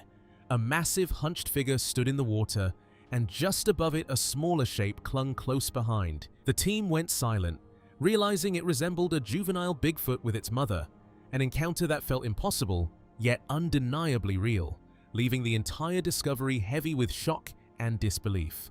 3 days before that, and then I had this. George has a photo of whatever came through that creek. We need to see this. Whoa! Damn! What's that on its back? Kind of hump. Is that a little one on top of the big one? I think you're right, Buck. Damn! That's a baby! This is the first time this team has ever had a photo of a young Bigfoot. I believe that baby may be 4 or 5 years old. I believe when they're born, they probably weigh in a 45 or 50 pound range. And I believe they stay with their mother till they're 12 or 15. The discovery instantly changed the hunt's danger level. A mother and juvenile meant the area was active and heavily guarded. The team realized they were no longer alone in observation. There could be a dominant alpha male nearby, alert and territorial. After George's photo, every shadow felt watched, every sound far more threatening. Few clips are as tense as this one, uploaded to the YouTube channel Sony Veta. Most Bigfoot stories come from the dense, remote forests of the Pacific Northwest. This one unfolds in the rugged wilderness east of the Banff National Park boundary along the David Thompson Corridor, where such encounters are far rarer and the mountains rise sharply from the plains. The first night in camp was quiet, too quiet. Shadows shifted among the trees, accompanied by heavy, deliberate movements that seemed almost calculated. The hunters assumed a bear might be nearby, yet the sounds carried a weight, an awareness no ordinary animal would possess. After securing the camp, a trail camera was set to watch the perimeter. Returning from the day's hunt, they left it in place overnight, capturing the forest in silent vigilance. By morning, the footage revealed glimpses of something moving just beyond the firelight, far larger than any man, and far more aware of those who dared enter its domain. On a quiet night, the camera flickered, the lens jittered as the wind stirred the evergreens, every branch and leaf tense. Then, in the upper left corner, two enormous eyes flared to life, glowing, unblinking, and nothing like a human's. Alive, aware, watching every subtle movement. For a heartbeat, the shadows froze. And then, just as suddenly, they vanished, leaving only the memory of that gaze and the unsettling feeling that something had been waiting there all along. We've all heard the stories of Bigfoot lurking in the shadows, toying with unsuspecting campers. Could this finally be it? Could these glowing eyes belong to the creature itself? What began as an ordinary day in the mountains soon became an encounter Hugh Knight could never explain. On the liminal, he recalled hiking deep into the wilderness in search of crystals when an enormous figure caught his attention far below. He brushed it off as an illusion, until it started moving. Then, with unsettling ease, the giant's massive hands swept across the treetops, turning a simple expedition into a moment that still defies explanation. Yeah, hi, I'm Hugh Knight. I was up mining for agates and crystals, just as a hobby my friends and I are involved with. And while I was up in the mountains, I was by myself at this point, and I climbed up to a mountaintop, looked down into the lower valley, and immediately saw what looked like a Bigfoot. And I laughed to myself in my head, and I'm like, that's funny. That looks like a Sasquatch right there. Thinking, oh, it's a shadow, it's a stump, it's something. And then this thing started walking, had legs, arms swinging. You know, at one point I watched it lift its arms and bounce its hands across. Disbelief quickly turned into urgency. Hugh couldn't understand how a towering Sasquatch-like figure could be standing in plain sight. Then came an even worse realization. His phone was still in the truck below. Torn between watching the mysterious creature and risking its disappearance, he raced downhill, grabbed his phone, and climbed back, praying the enormous Bigfoot-like figure hadn't vanished into the wilderness. Realized I didn't have my phone on me. My phone was in my truck. I could see my truck. It was down the hill. So I decided, I sat there kind of debating myself, like, should I just stay here and stare at this thing? Or should I go fetch my phone? And then after a little bit of back and forth in my head, I decided, nobody's just going to take my word for this. I have to go get my phone. So Hugh locked onto the towering figure once again and immediately began filming, convinced he was witnessing something extraordinary. But it was as if the mountain refused to surrender its secret. Waves of thick cloud repeatedly swallowed the suspected Sasquatch, offering only brief, unsettling glimpses of its immense silhouette. For nearly an hour, he waited for the mist to break, until the giant finally disappeared into the wilderness, leaving behind only distant footage and an enduring mystery. And video it, but it's far away, and I zoomed in on it as best I can. I filmed it for about an hour. I stood there trying to get a good shot of it, but it was just so far away. My phone doesn't zoom very well. It's not a great phone. And I was fighting with these clouds that kept rolling in and obscuring the shot. So I would actually shut the camera off and wait for the clouds to lift, and then I would start filming again. Every step into the isolated wilderness uncovered another unsettling sign. A perfectly formed X structure emerged from the forest, followed by an unusually large footprint etched into the canyon below. Beyond stretched an endless maze of dense timber and forgotten logging roads, where silence ruled and human presence was almost non-existent. Exactly the kind of hidden world where a legendary Sasquatch could vanish without leaving a trace. I started finding things. Like the first kind of big thing was this really amazing X structure, and I knew what it was immediately because I had seen other researchers talk about these structures. And then I found a really amazing footprint. I was climbing into this canyon system. This wilderness is all logging area, so there's not a lot of people up there because it's not like a national park. There's no hiking trails, there's no campground. It's just The encounter left behind one unshakable certainty. Whatever revealed itself that day was no ordinary presence. To him, the mysterious white glow wasn't a random anomaly, it was somehow tied to Sasquatch. Whether it was an unexplained form of concealment or something far beyond human understanding, he couldn't say. But one haunting belief never changed.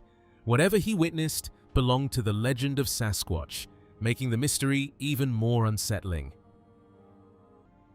The late afternoon sun filters through dense pines, long shadows stretching across the thick underbrush.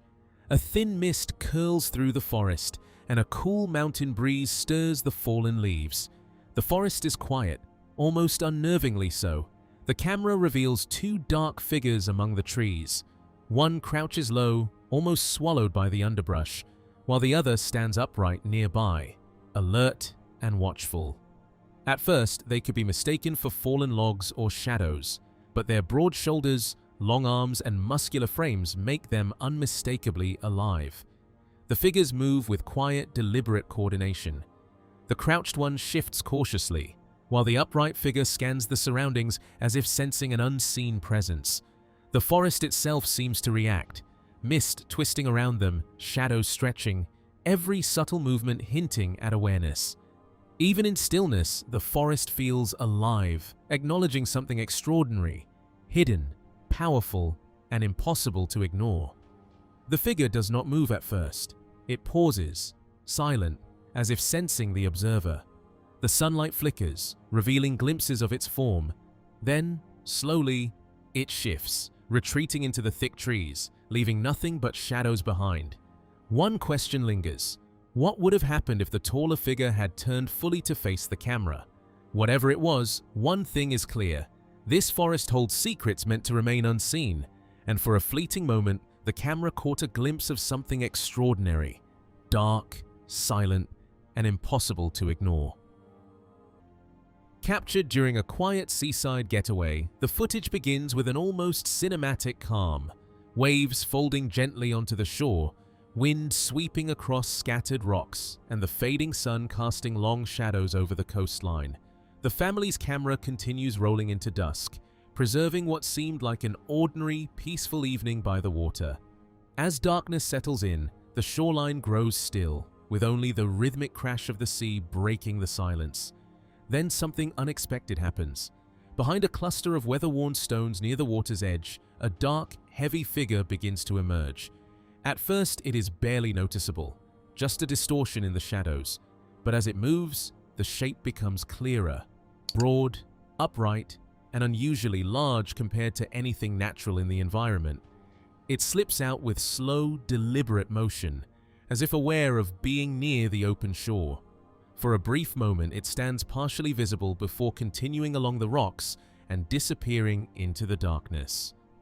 What exactly moved through the shoreline that night remains unanswered.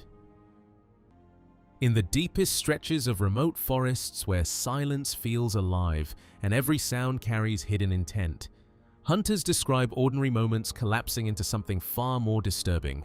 Without warning, movement at the field edge goes rigid, as if the land itself is reacting. A heavy presence spreads across the terrain, and beyond the creek, a dark, hunched figure rises over the ridge, moving steadily through the tree line, its shape shifting with every step still unmistakably there.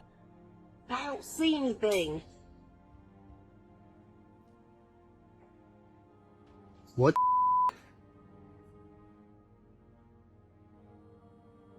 It's like there's something up there.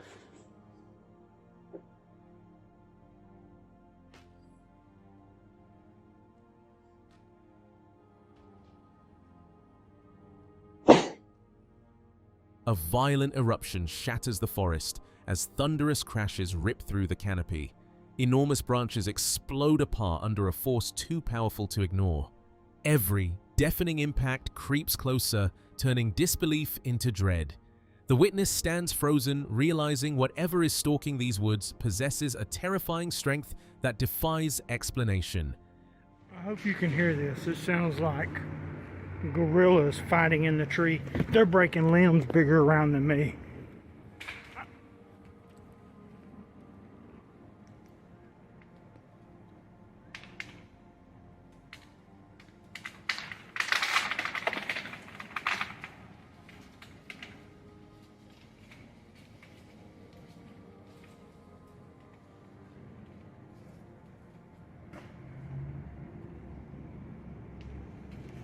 I've never seen anything like it in my life.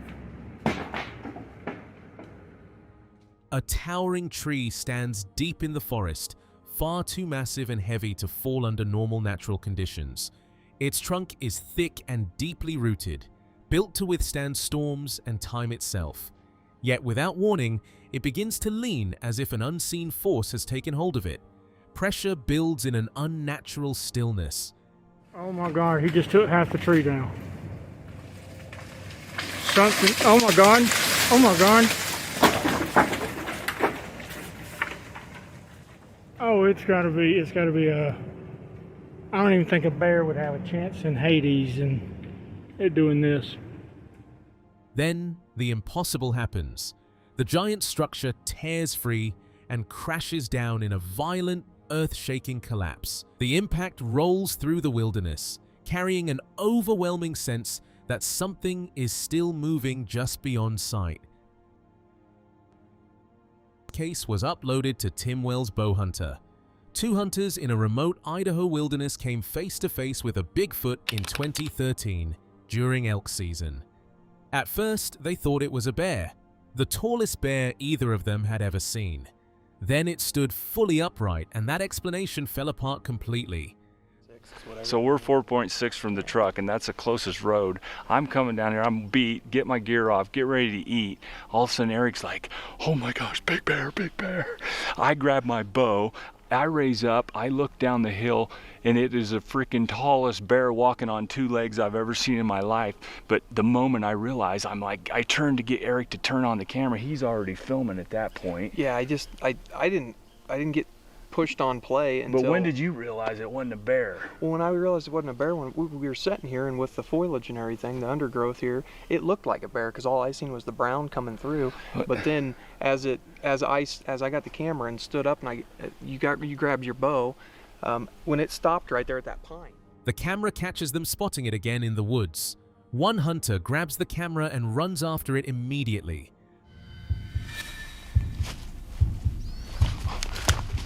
Give me the camera. Oh.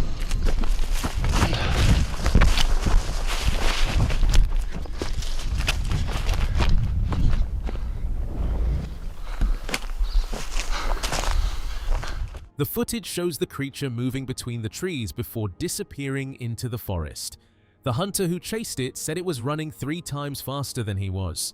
When I got up and I caught that little glimpse right down there in that canyon, I could see him running, and that was running.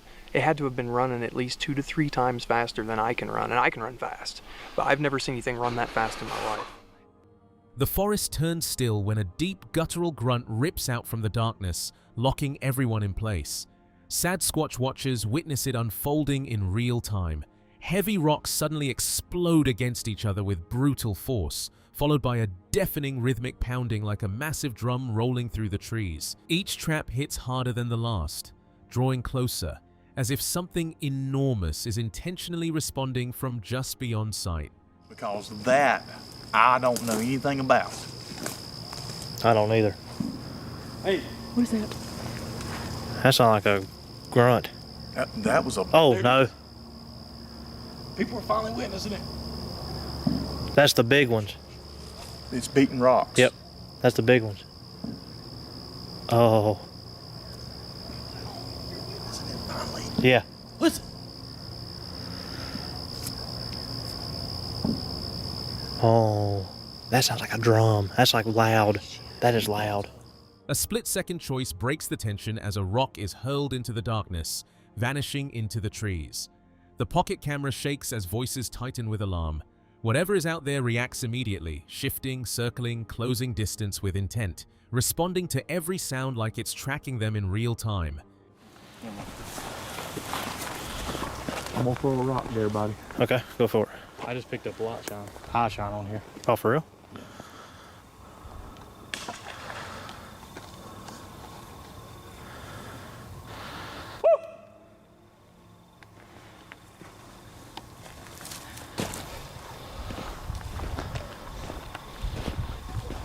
Ooh, heard that. Mm-hmm.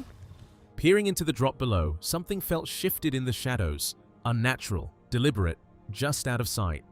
The ridge memory returned heavier. The arch ahead stood wrong, not formed by nature but placed, as if an unseen force had set it there. The air around it felt charged, altered, hiding something beyond it. In a cold, wind-swept forest, the clip from the YouTube Shorts channel Jeepers Conspiracy, a man films quietly, capturing the subtle movements of wildlife among the trees. Mist curls over the ground, and the crisp air carries the rustle of leaves and the distant calls of forest animals. A lone creature prowls nearby, sensing the presence of both man and forest. Suddenly, a massive, Bigfoot-like figure bursts from the shadows, its towering form dark against the pale light. Without warning, it lunges at the smaller animal, claws and limbs colliding with a force that shakes the underbrush. A violent struggle erupts, leaves and branches flying in every direction.